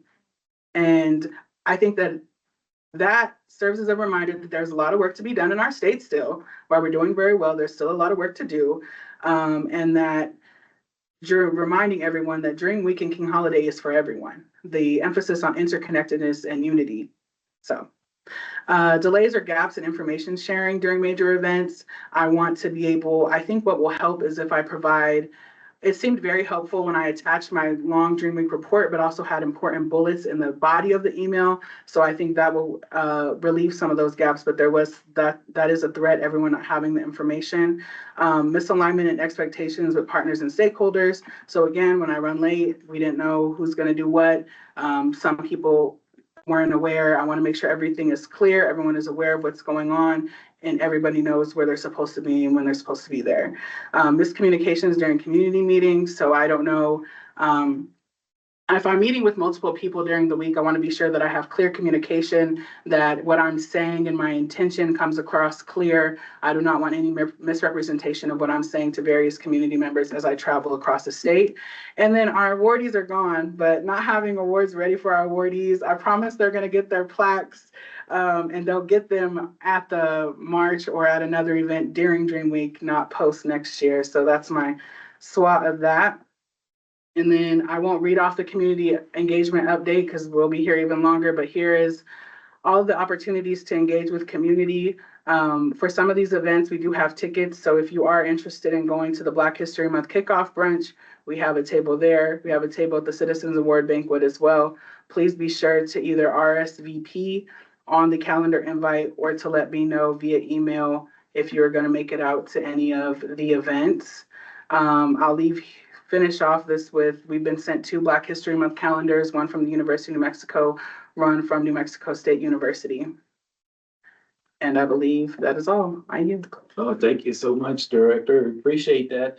And a very thorough report. And what I will say is on the SWOT analysis, Dr. Stone had the excellent idea she shared with me recently where we can pick up on your initial analysis. And she had said to appoint a committee of commissioners that can, give some thought to, so much of what we've done and how it was done well, and so much of what we've done and how it can be improved. And we take that into consideration for next year. So with that, when we have our next meeting, which I imagine will be in March, we'll appoint that committee. So if you're interested to serve on it, you can help brainstorm with the director on, developing that SWOT analysis more thoroughly. And one comment I'll make about that SWOT analysis is that I think you had as a weakness that we weren't in 16 counties, and it is indeed a weakness. But at the same time, that meant that we were in 17, which is a majority of New Mexico counties, and that is a tremendous accomplishment. And I remember the moment that we knew that we were going to have a majority of New Mexico counties. I understand it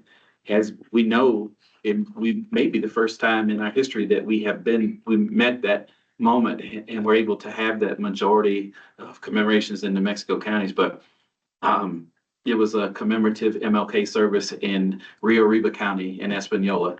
And that church, they were so proud to be part of a majority of, counties in New Mexico for that milestone moment for us. So while it's a weakness, at the same time, it is a milestone that we can celebrate, and it presents opportunity for us as we implement the strategic plan that this commission approved, that we serve the entire state of New Mexico.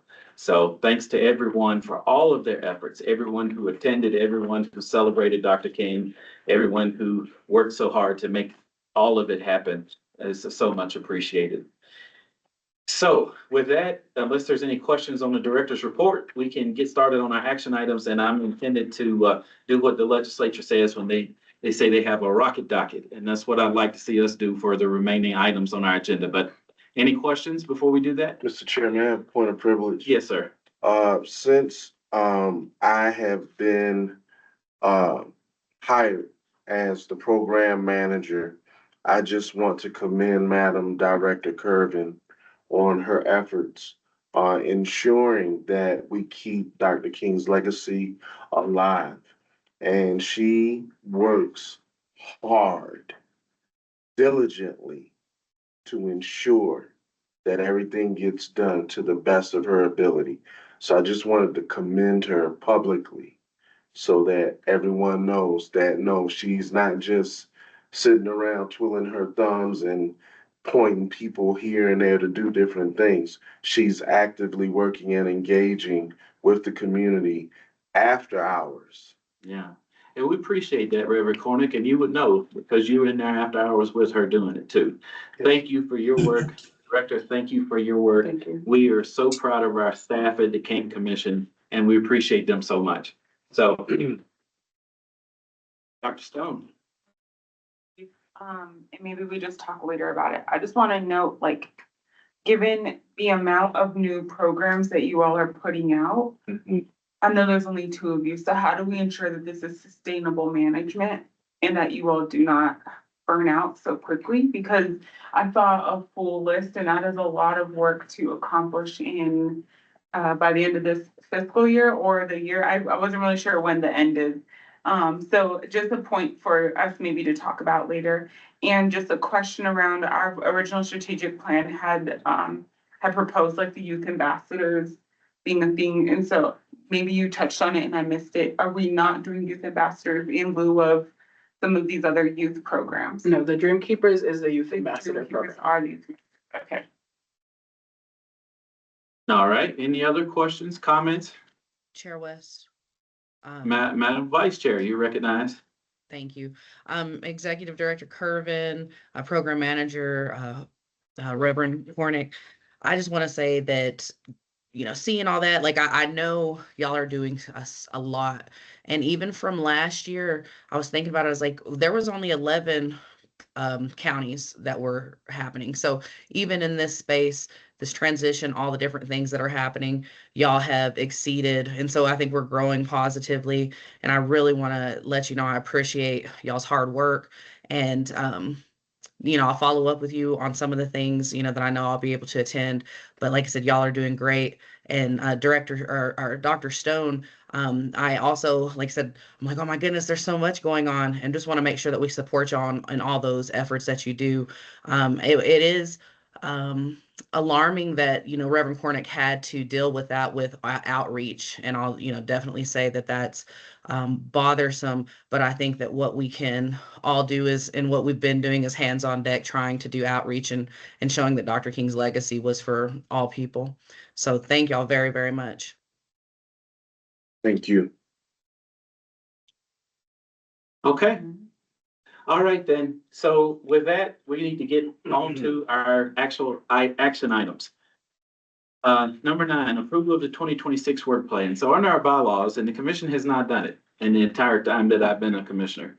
But it is required that the commissioners approve a work plan for the staff. And, you know, that we are engaged with, you know, knowing what the plan is for the year and that it aligns with the goals that the commissioners have in mind.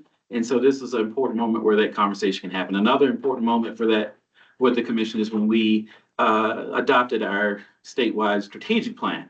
And so at a conversation with the director, a 2026 work plan has been developed that illustrates how the operations of our staff will accomplish the goals that we have set forth in our strategic plan. So I know that has been circulated to the commissioners electronically, and for those present, they have a copy in front of them. Is there any motion related to the 2026 work plan?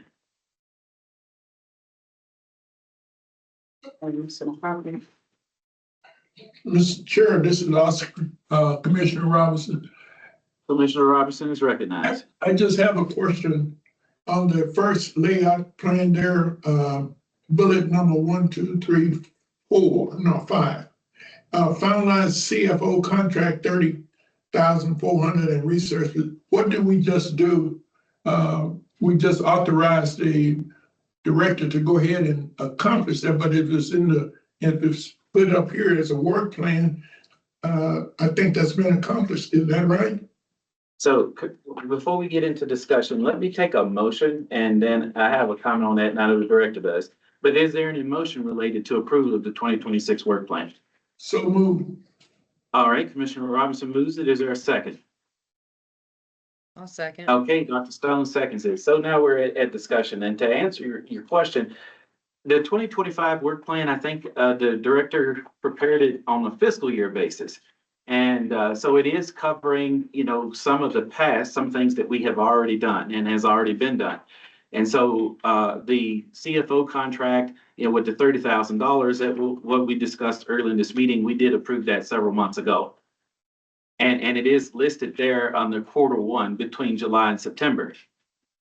And so what would have envisioned was a 2026 work plan for the annual year. But, I think the director was thinking fiscal year from 2025 to 2026. So fiscal year 2026 work plan, director, is that what you draft? Yes, so actually, this is my checklist that I put together at the start of the fiscal year, taking into consideration our performance measures, strategic plan, and the one pager that you all wrote to kind of outline out how to get things done in the fiscal year. I didn't do a whole year because we don't know necessarily what's going to happen at the legislature and can't say for sure what our fiscal year 2027 budget is going to be. So I didn't plan for the entire year.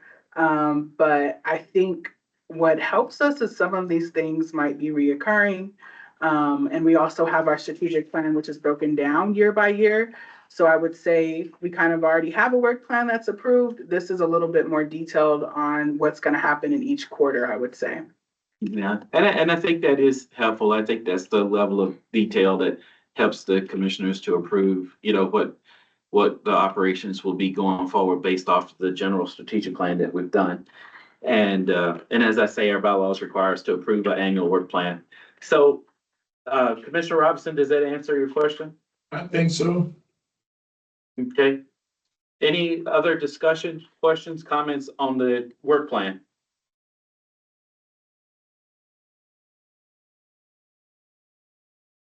Okay, hearing none, we'll call the roll. Secretary Crowell, would you mind calling the roll? Don't mind at all. Okay. This role is for approval of the work plan. Start with myself. As the designee for the PRC, Secretary Carroll. Yes, I approve the work plan. Next is Commissioner Joseph Dabney. Commissioner Hazel Mella. State Treasurer Laura Montoya or her designee, Commissioner Christine Anaya. Commissioner Oscar Robinson. Yes. Okay, Commissioner Raffini. Yes. Commissioner Stone. Yes. Okay, Secretary of State Maggie Toulouse Oliver or her designee, Commissioner Sharon Pino. Vice Chair Constance Williams. Yes.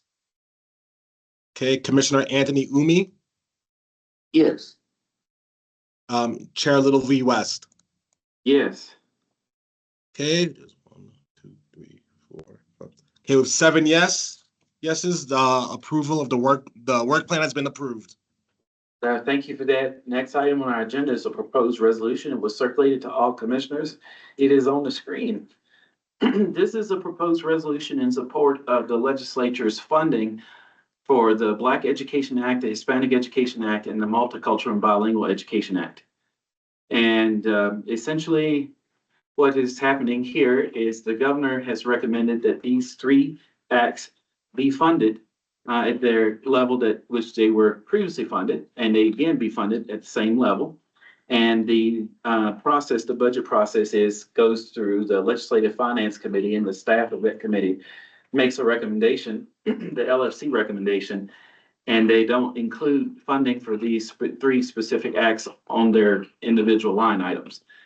So when I learned of that, I'm not in support of not including funding for those three acts. And as chair of the King Commission, I have communicated that to legislators and staffers. I believe that they should be funded. I want them to be funded, and I've had a lot of good conversations with folks who are involved with the implementation of these three acts that support our, Black, Hispanic, and multicultural and bilingual students in the public schools in New Mexico. I do not believe that Dr. King would support, removing funding for these three acts. And because of that, I have worked with the vice chair. I worked with our public ally, Haley, who was amazing with her research support. Thank you, Haley, for that. Thank you, Vice Chair, for your help with this resolution. I worked with some others as well to draft this proposed resolution for all of you to consider that. I think an important aspect, essentially what this resolution is saying in a nutshell is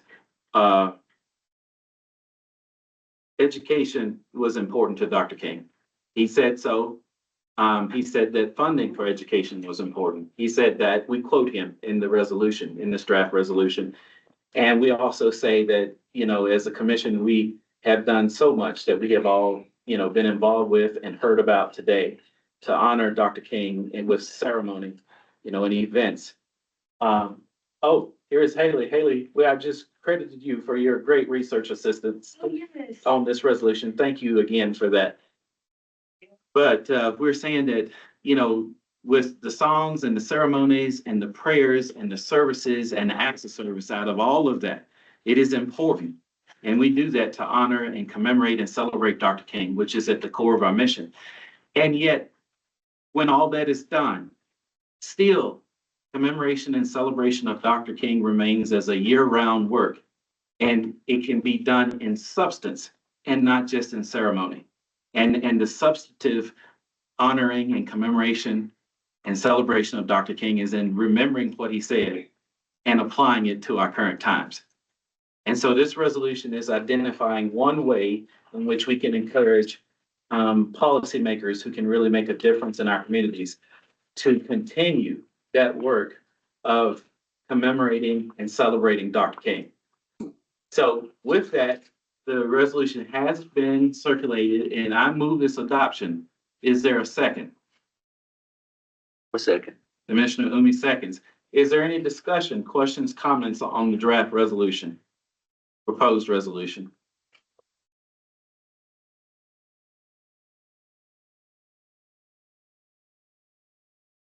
Chair West, just wanted Vice to Chair say, Williams. thank you for working on this. I think it's very, very important that we, like I said, put the energy behind our actions and do what we can do to ensure that students in New Mexico across the spectrum, across the state, have access to educational resources, especially in a time where they are being impacted federally. And so I fully support this resolution. I hope that all commissioners are vote in favor of this. I don't know if I'm supposed to say that or can say that, but ultimately I think that it's really important that we act and support these things. So thank you. Sure, let's have a point of information. Okay, Director Kirby, with point of information. I just want to share that this was a very big effort by Chair West, and he dedicated a lot of his personal time and neglect. Oh, let me not say that all day. He dedicated a lot of his personal time to get this done and sacrifice some other time for other obligations that he had. And I think we might be the commission would be the first for such a resolution, and in a timely fashion. And this may make this what's happening very public to our community. So. Yeah, thank you, Director. Appreciate that. I think it's an important way, that we can do what we can to identify something. And I think if Dr. King were here, would be something that is close to his heart. And so since he is not here, the least that we can do is to recall his words and remind others of them and encourage them to create that beloved community that he envisioned. So with that, any other questions, comments, points of information, privilege? Commissioner Umi. So when it says multicultural and bilingual, does that include Native Americans and white people as well? Yes, I think it can. Specifically with the language component, I know that the Bilingual and Multicultural Act addresses, and we say in our resolution, it addresses other languages other than English and Spanish, and specifically Native American languages with their consent. So that is what is written on their website, is that specifically including some written Native American languages with their consent, that it helps serve that as well. As far as serving white people, there is, and we cite this as well, there may be other ways, but one way that I know that all students are served is that the Black Education Act operates an anti-racism and oppression portal. And that is open for the use of all students in the state, and they support all students in the state. Thank you. Yes, sir. Mr. Any Chairman, other? Yeah, that's just a question. In support of full funding, what is the projection on the funding? Well, essentially, by supporting the governor's recommendation, what we're asking for, or what we're recommending, is $500,000 for the Black Education Act on this specific line item, $1.5 million for the Hispanic Education Act on this specific line item, and $1.1 million for the Bilingual and Multicultural Education Act on this specific line item. And we cite that in a parenthetical in this resolution specifying exactly those amounts. Okay, a lot of times resolution get passed, or what is the old theory? If you don't have no teeth, you can't bite. If you don't have no money, you can't fight. So I'm just hoping we can get this done, because funding is important in this, and I think if we get the funding, things will happen. As a matter of fact, I think it'd be a good idea if you don't mind scrolling down on the resolution, we can read Dr. King's words, because Commissioner, they line up with what you say. There's a point where we quoted Dr. King. Which page do you recall? It's in the bottom of page. Yes, at the bottom of page 1. Thank you, Rev. It's fine. That's, you just went past it. Went past, right there. A little bit further up higher. Right there, no, she's Top right of there. Page 2. Yeah, No, that's it. no, a little bit further up higher. It's this quote that I'm thinking of. Right there. Oh, That's it. sorry. And Dr. King said, the richest nation on earth has never allocated enough resources to build sufficient schools, to compensate adequately its teachers, and to surround them with the prestige our work justifies. We squander funds on highways, on the frenetic pursuit of recreation, on the overabundance of overkill armament, but we pauperize education. Mm-hmm. And then Reverend Hornet sees that we quoted Dr. King again, a little bit further down. And Dr. King said that a little bit further right there at the top, said that he knows that it was economically important, education. He said, our slogan must be learn, baby, learn, so that we can earn, baby, earn. So those points, I think those points, those whereas, and that other quote, I don't know if highlighting or raising them up in such a way that they're not overlooked. I don't know if a full, I guess I'm saying, what is you can raise you can make it look stronger if it was broader. Director. Commissioner Robinson, I think that when if you all elect to pass this resolution, we'll do a press release, of course, and media may reach out. And if there is conversations with media, we point attention to those quotes directly. And then as we create marketing for our newsletter and social media, we point more attention to those direct quotes. I think with the what's that called? The attention span of folks, our social media is going to draw their attention to it. And the first thing that they'll see as far as social media goes will be these quotes. And perhaps even when we send it through the newsletter, these quotes are in the beginning explanation of what this resolution is. For folks, we all know there's some folks who are not going to read the whole resolution. I guess what I will have one other comment. I was talking to a gentleman in Portales, and we're just a small community. And it was stated to me that I agree with what you guys are doing on MLK Day celebration, etc. But I prefer it to be called Civil Rights Day. So I'm just saying that if there's a lot of folks out there do not buy into Martin Luther King celebration. There was just one gentleman, and that was his opinion. But I wonder how many opinions are like that out there in New Mexico. And I think you said you had 17 counties, and you got the other 16 counties to hit. Their opinion is going to be, we don't have this resource, we don't need this resource. And I just think that there's a negative underlining curve, and we can see it as Martin Luther King ambassadors, but those folks don't see that. And so I just kind of make sure we don't miss out on what we want the money. The money should be allocated, not lip service, but actual fund service. And if we can get the fund service, then I think everything else will take care of itself. I've just noticed there's a bunch of people that are not all in favor of Martin Luther King Day celebration. And this is going to hit them. And also, and we have to make sure, the legislature make sure we get funded. And we, as our commission, should stay strong, is that we believe in what we're saying. That's all. That's the only reason I brought that up. Oh, okay, Commissioner. Thank you for that.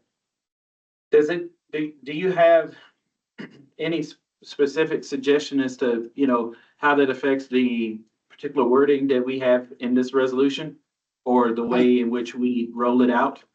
I think the wording is perfect. I'm just worried about the naysayers. That's the only thing I'm worried about. I think it's perfect wording. I'm sorry, Commissioner, go ahead.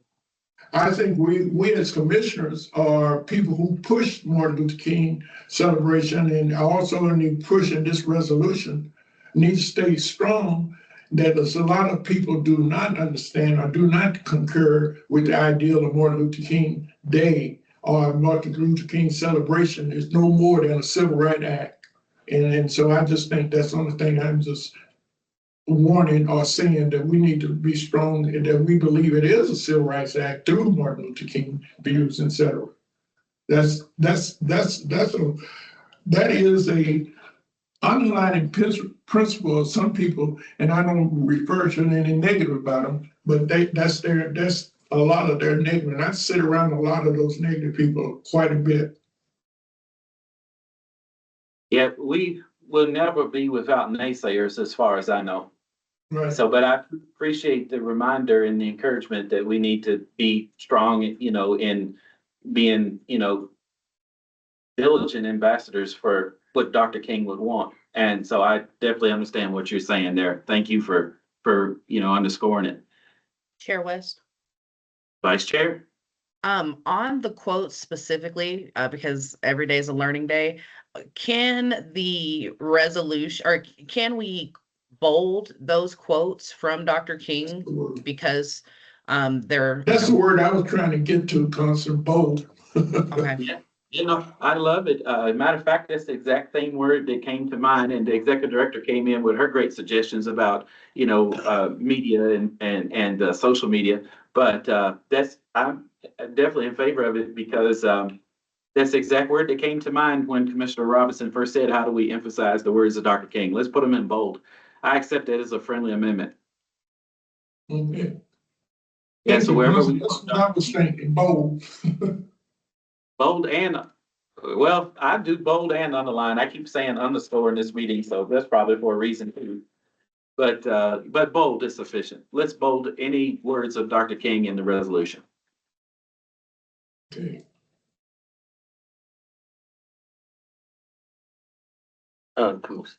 Commissioner Umi.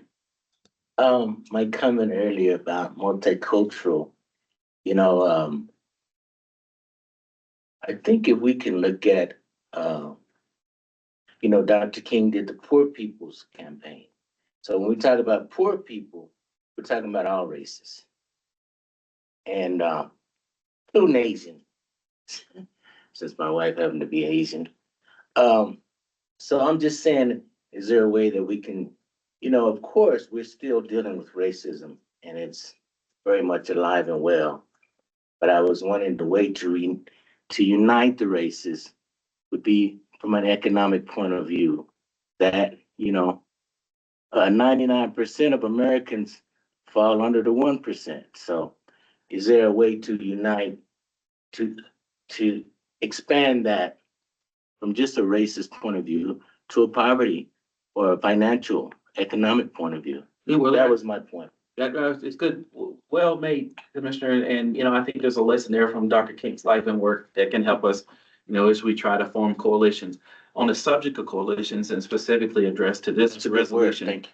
Coalition. I'm very proud to say that the advisory councils for each of these three offices have worked together to sign a joint statement of support for all of the funding for each of these acts. So we have the Black Education Act Advisory Council and the Hispanic Education Act Advisory Council and the Bilingual and Multicultural Education Act Advisory Council.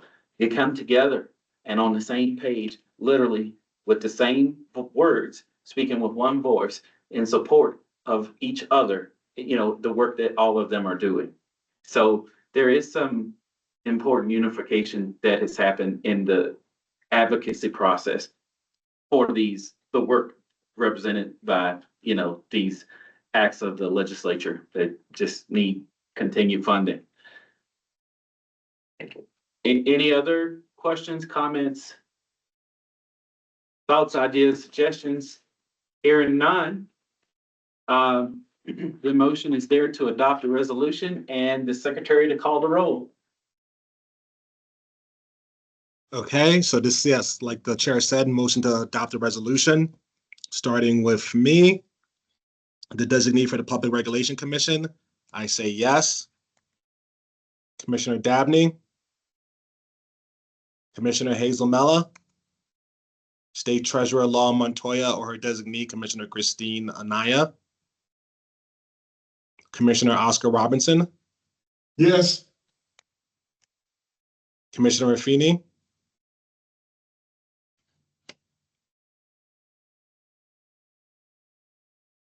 Commissioner Raffini, I'll come back to you if you're not there. Commissioner Brandy Stone. I'm recusing my vote. Okay, so I put Q's. Secretary of State Maggie Toulouse Oliver or her designee, Commissioner Sharon Pino.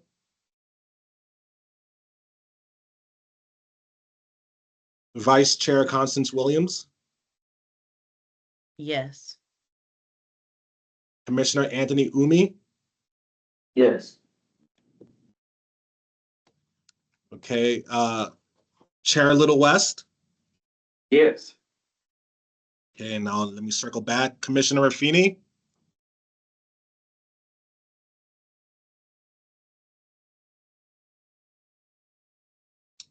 Okay, Commissioner Raffini, are you there?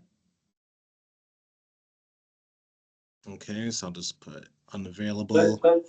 Let's call it. Can somebody call Commissioner Ruth? Dr. Stone to call Commissioner Ruthini. Thank you. Commissioner Rothini is here. Commissioner Ruthini. Okay, Commissioner Raffini, we're doing the vote for the proposed resolution. So I want to Yes, say if you're yeah, I'm sorry. I said I was having technical difficulty. So yes, for me. okay. Okay, so that's 1, 2, 3, 4, 5, 6 yes, and 1 recusal. Okay, with that, there's the resolution is adopted. And even with the recusal, I think it's unanimously adopted. And so I would like, Mr. Secretary, as you attest to the resolution at the bottom, to update the vote count instead of separately just state that this resolution was unanimously adopted by the King Commission. We can note the vote counts and all that in the minutes of this meeting. But for purposes of the resolution, it can just simply state that it was unanimously adopted. Okay, and thank you, commissioners, for your time and attention on that important topic. And with that, we move on to our next draft resolution or proposed resolution. It is the resolution for 2026, the Open Meetings Act. The law requires us to annually adopt a Open Meetings Act resolution. And since I've been chair, we've been doing that. And this is the exact same resolution that we have adopted in my tenure as the chair. The only thing that has changed is the dates. That should be the case. And I intended to be exactly from, what we adopted last year. And then for what we had last year is from what we adopted, in 2024. Mr. Harrington, let me just ask you as counsel before I move this adoption. Anything about the Open Meetings Act that, has changed that might counsel a change in the specific text of the resolution? No changes in the law requiring any changes to our standard text that we've been adopting. So with that, I move adoption of the 2026 Open Meetings Act resolution, which had been previously circulated to all commissioners. Is there a second? Second. Commissioner Umi with the second, and for discussion. Discussion. Any Discussion. Discussion. Okay, yes. Commissioner. Yeah. So I just for a point of clarification, in the beginning, when we were going, we had so many people come through for the training for the Open Meetings Act.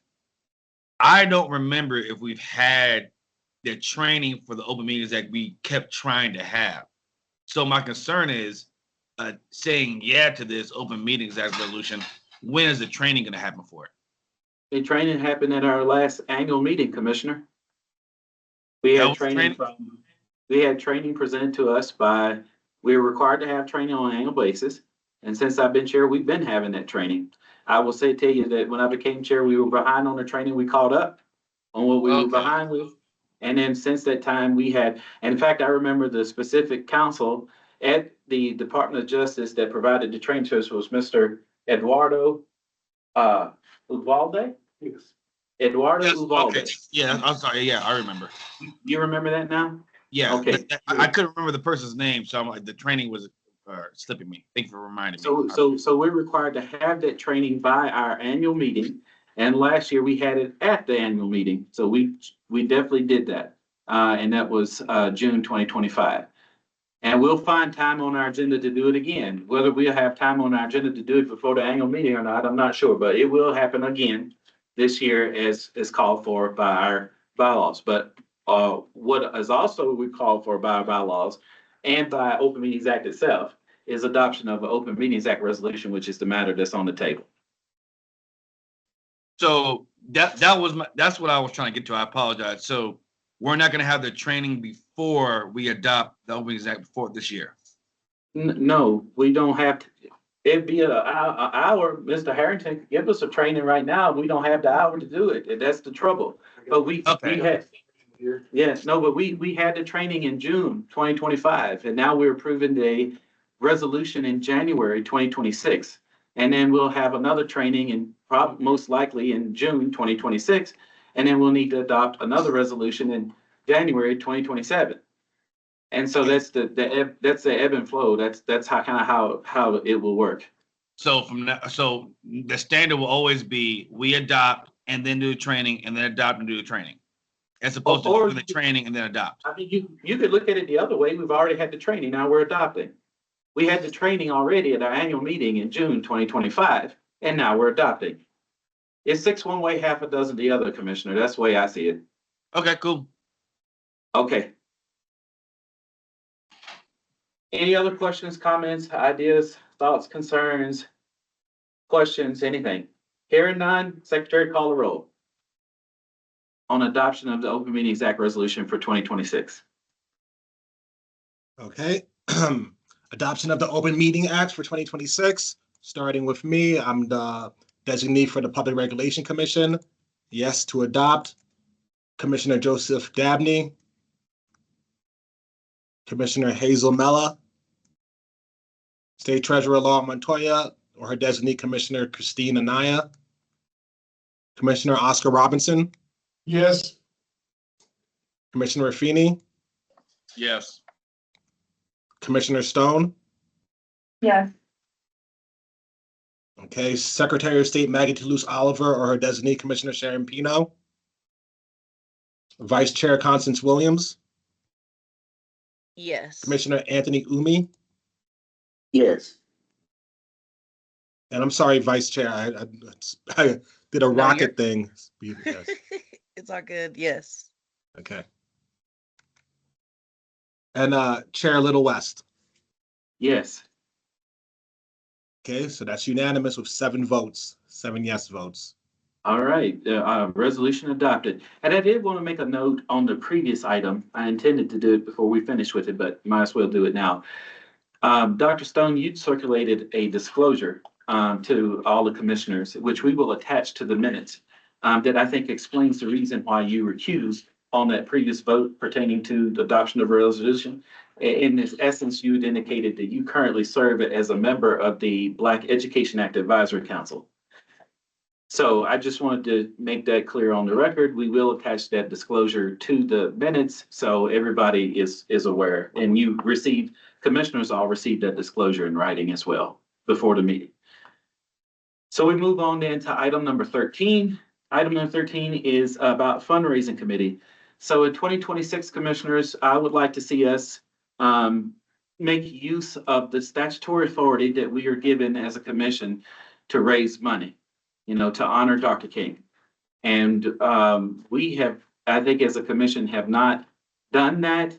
It is something that, in my opinion, is costing us. I will tell you that during the King commemoration events, after I would speak, the members of the public would come up to me and say how much they appreciated what was said and what we are doing, and they want to support it, and where can I give the money? And I feel bad telling them that we don't, you know, we haven't authorized that. We haven't set that up. And what I want is for us to have a committee of commissioners with, you know, some that have, of course, anyone who has experience with fundraising. But what we want to do is use our statutory authority. We want to use it in a legal, ethical, transparent, and effective way, right, to raise the money that people want to give us, you know, to support us in the work that we're doing across the state of New Mexico to honor and commemorate Dr. King. And what my hope would be is that this committee of commissioners would work with the director and the program manager and return back to us a report that says this is the best way to proceed. These are, you know, these are the considerations. You know, this is how we see fundraising supporting what the commission has adopted in its strategic plan. And then the entire commissioner, you know, all the commissioners, the entire commission, all the commissioners, then review that and adopt it as our plan so that it can then be implemented. And we can have that committee staffed with counsel from the Department of Justice to make sure that we get the legal particulars right in the way that we do it. But I think I would like to see this committee do its work and report back to us at its next meeting with an initial report or potentially a final report. That said, I would move to form a fundraising committee of this commission, consisting of volunteers, commissioners. We can take up to 6. And if I don't get volunteers, then I'm going to have to conscript some commissioners, and I have ideas about who those conscripts will likely be. So is there anybody here, you know, present in our meeting who would like to be on the fundraising committee? Point of reference, Chairman, is this open for discussion at this moment? Let me fish for volunteers. If I don't get the volunteers, then I'm gonna identify conscripts and then make a motion and then it'll be open for discussion. Is that okay? Yeah, because I think we've already done this. And This work already been done. And okay, in that case, let me just set my motion aside and hear from you, Commissioner Robinson, and let me know what your thoughts are.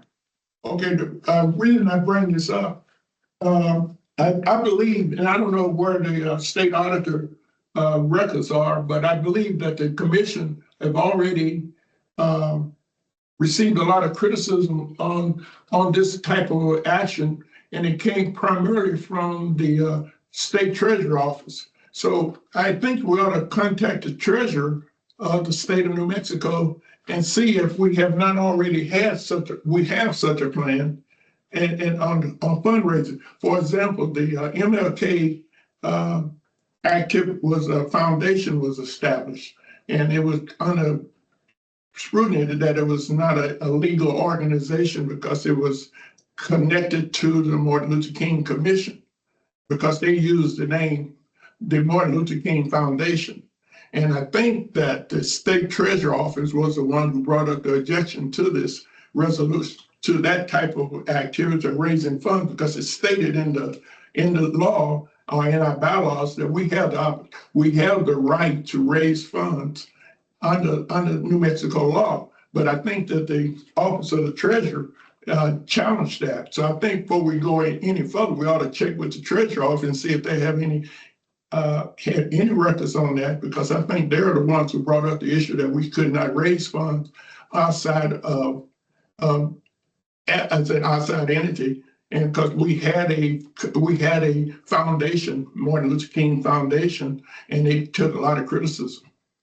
Yeah, so Commissioner, I'm aware of that history, and that history is reflected in my comments when I said that this fundraising committee needs to, this committee needs to be staffed by counsel from the Department of Justice, and the charge to the committee would be to report back to us as to the best, most legal and ethical and effective ways to raise money. So we're definitely wanting to avoid all manner of controversy. And that is the job of the committee, is to make sure that the recommendation that they bring back to the full body of commissioners is designed to do exactly that, is to raise the money in a non-controversial, ethical and legal way that ties directly to the statutory authority that we have. And so because the statute is very clear that, here it is, 2819-2, Martin Luther King Jr. Fund created. And it's very clear that we have the authority to, we have a fund here, it's created within the state treasury, and it says it shall be designated as the Martin Luther King Jr. Fund, and it shall consist of appropriations, of which the Legislative Finance Committee is recommending 2.9% for the coming year, endowments and bequests. Right. That's the language that was, the endowment came up and the request. Those are only two areas that never got clear support from the treasurer office. The appropriation we know we get from the legislation, but there was a lot of debate out of the office of treasurer. So I think if you're going to have a commission, a fundraiser, we need to run it through the state treasurer office first and see where they stand on it. Well, I think that fund, where they stand, where the treasurer's office stands on it, is that they have this Martin Luther King Jr. Fund in the state treasury. All right. And then the statute is very clear that it shall consist. It's not discretionary. It shall consist of appropriations. So when the treasurer gets the appropriations, it goes in the fund. If the treasurer gets the endowment, it goes in the fund and the bequest. What I'm saying is, when I said that there would be conscripts on this committee, the treasurer sits on our commission, and I would like for the treasurer's office to be represented on this committee. So that's at least one of the conscripts that I had in mind when I made that comment, right? Okay, But I follow you. I'm not debating on this issue. I'm just saying, I just don't want, I don't think I don't want this commission to go through another, debate with the treasurer office that we don't have the authority to establish a fundraising committee, or have fundraising committee, because they was really, adamant against that. Former treasurer Tim Eichenberg brought this issue up and carried it all the way to legal. So I just want to make sure we are legal. I think that with regard to that separate foundation, commissioner, that was created, I think there were questions about how it was done. That's, my recollection. But I'm not saying that we need to create a separate foundation. I'm saying we need to focus on this specific statutory authority that tells us what we can do and what we should do and how we do it. So I would stick very closely. I intend to serve on this committee too. Oh, and I think oh yeah. And I think all the commissioners know that I'm not for the controversy, right? I was elected chair with a promise to bring accountability, transparency, and compliance to this commission, and I haven't forgotten that. I remember that every day. And so, with me serving on this committee, you have a voice who is looking out for, we're not trying to create any legal or ethical controversies whatsoever. And I satisfy me by saying you, the chair, are gonna be on that committee along with the state treasurer, because I think that's important. Okay, so let me go back to my fishing expedition and find about maybe 3-4 more other members who would be willing to serve on the committee with us. And then I'll make my motion to establish the committee so it can begin to do its work. I'm thinking, vice chair to conscript you. Yes, you don't have to conscript. I'm good. I'll Thank you, Vice Chair. You had never told me no when the commission calls, and I appreciate that. I really do. So we have at least 3 to put on there. We could, let's go with Commissioner Carroll and Commissioner Rothini. Can I conscript y'all and put y'all in this motion as well? Copy. Oh, no. Okay. Not me. Okay, so Commissioner Rossini's out. So there's like 4 commissioners then on this committee. And then that's probably good enough. Director, you had a thought? I rescind my thought. Okay. Well, actually, no, I'll bring it back. No, I'll just wait. Never mind. Okay, all right. Okay, Commissioner Umi, you want to be on the fundraising committee? I read your mind. I appreciate you being willing to serve. Thank you. So, commissioners, I move to establish a fundraising committee. Consisting of, it's 5, it's an odd number, it's better than 4. Consisting of myself, vice chair, the secretary, Commissioner Umi, and the treasurer's office, treasurer or her designee, as a fundraising committee to report back to the commission at our next meeting on what fundraising suggestions and recommendations that they have and for that report to be considered by the whole commission and addressed accordingly.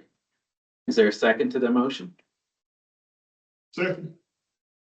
By Commissioner Robinson. Is there a discussion on the motion?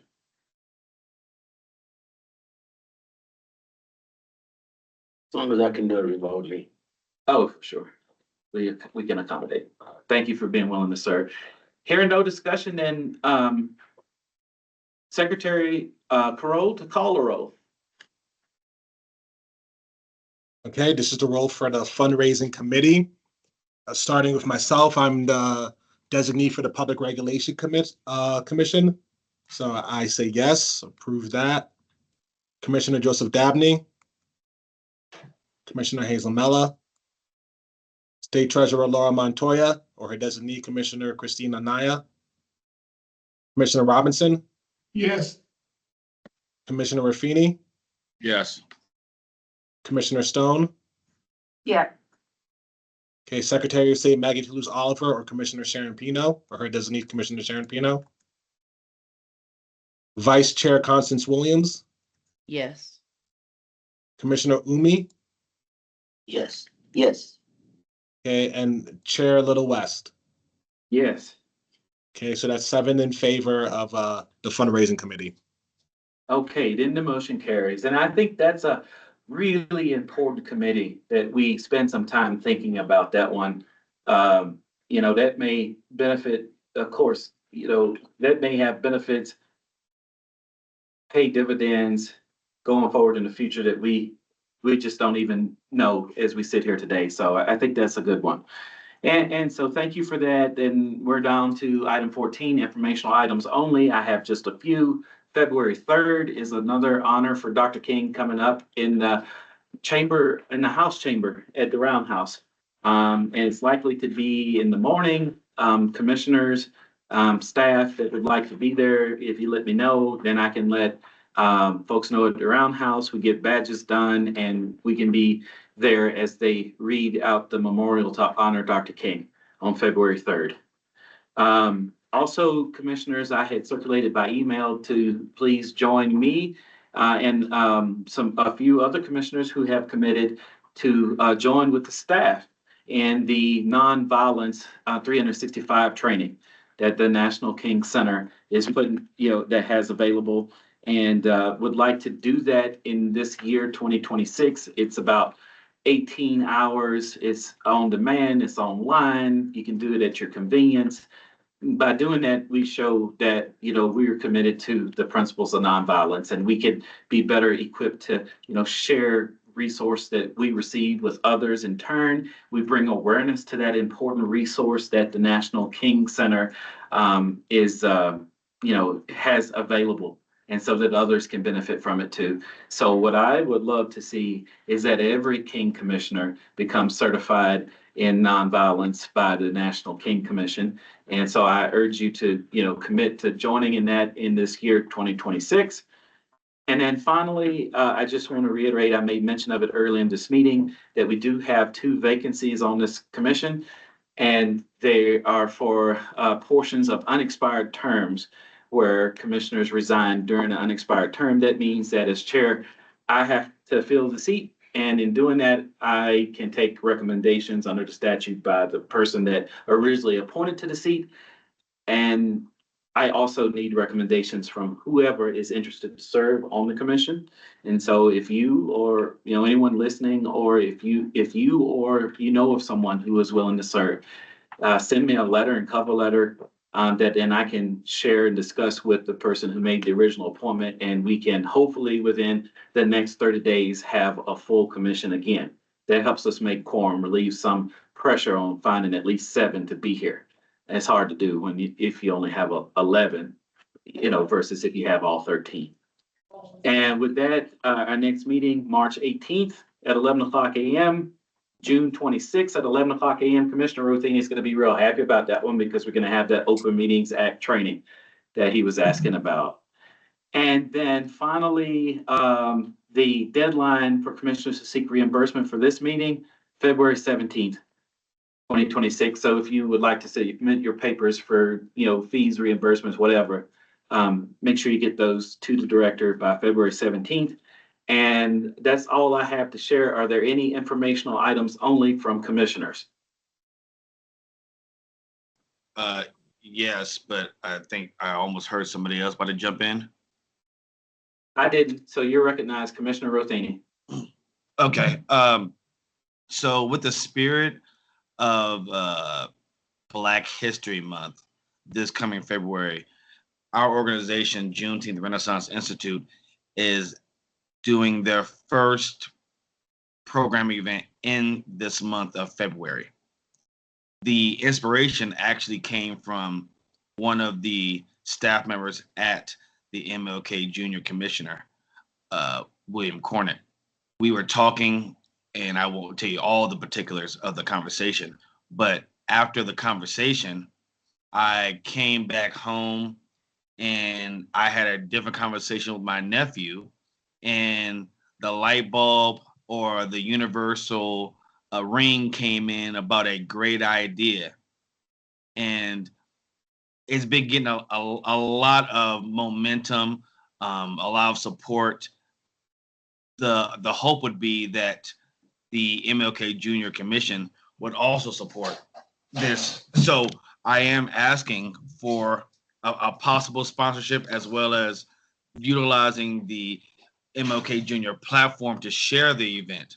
The event is called a Men's Health Weekend.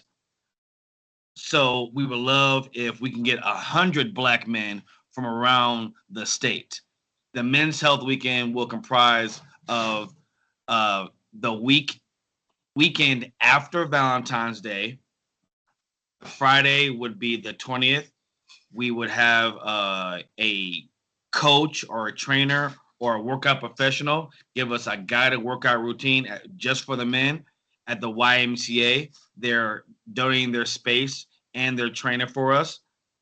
There is some things that they're going on with the mill is one thing. They're also giving any men who want to bring their children, they're opening up their babysitting for the men as well. So they don't have to feel that they can't have their kids while they're working out as men. The following day will comprise of the location being at the Grand Chapel AME Church. I think the address is something on Claremont. That will comprise of a heart surgeon, a doctor who's a therapist, another doctor who's going to speak on spiritual health, another doctor who's going to speak on dental health, another doctor is going to speak on public health and preventative medicine. So it'll be a whole thing with panels and breakout rooms that'd be very beneficial to Black men, guiding Black men for more healthy, strong minds, clear minds, and whole communities. So I am asking, as Juneteenth Renaissance hat, for a sponsorship possibly, and to utilize some of that platform from the MLK Junior Commission. It felt kind of a conflict putting that kind of pressure on the executive director.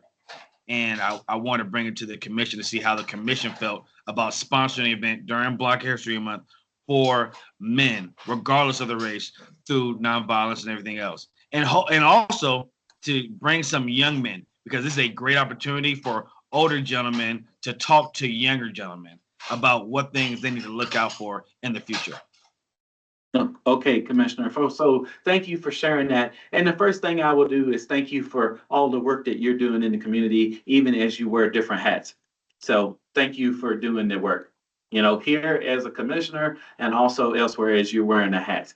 Now, so thank you for that. Now, as it pertains specifically to your request, what I will encourage you to do, we have procedures and everything about this and how this will work.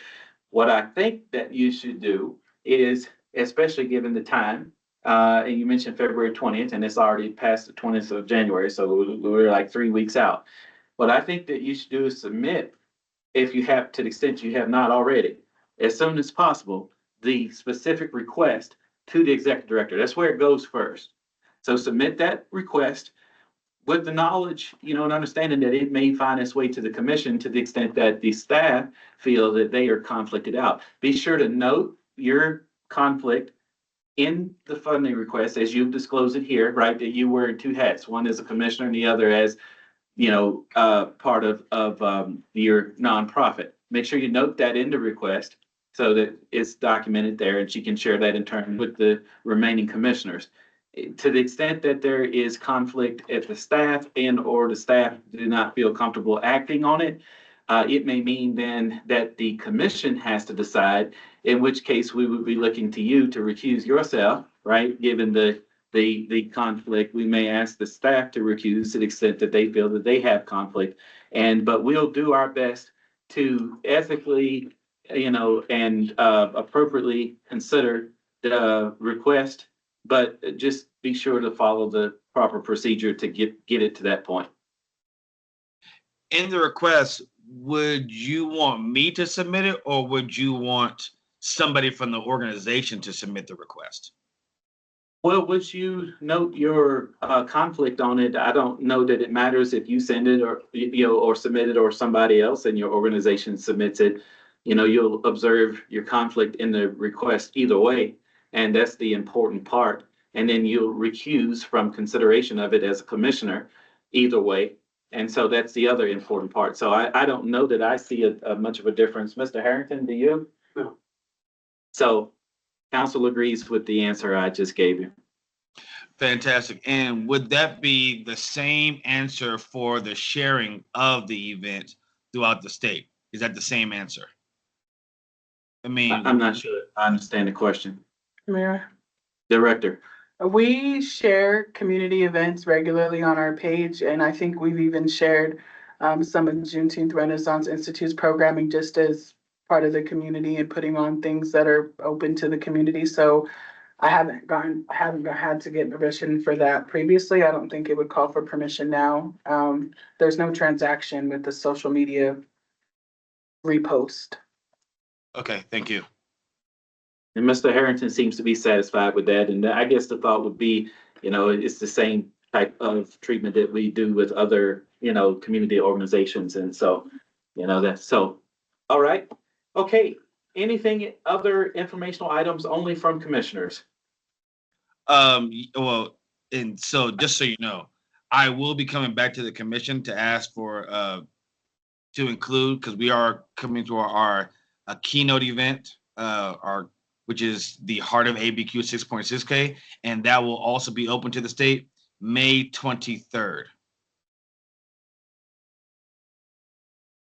Well, Commissioner, as I said, submit your request and note all the particulars on how to do that.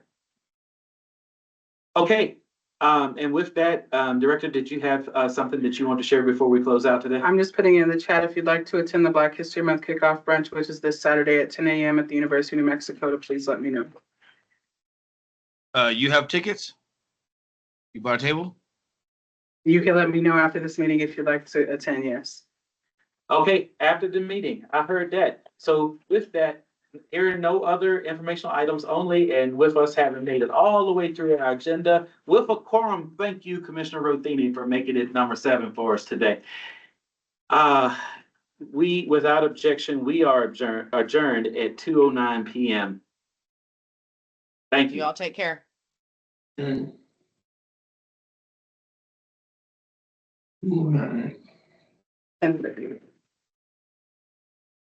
Bye, Commissioner Robinson. Don't forget your Bye. business cards. Oh, I won't. And thanks for All the right. fine. See, Chair, this is from the commission. Yeah, I see it. Hey, it looks good, Commissioner. I like it. And I'm glad you got it. Thank you so much. Yeah, All right. Thank you. The best. It's the emblem. Mr. Harris. You didn't get yours?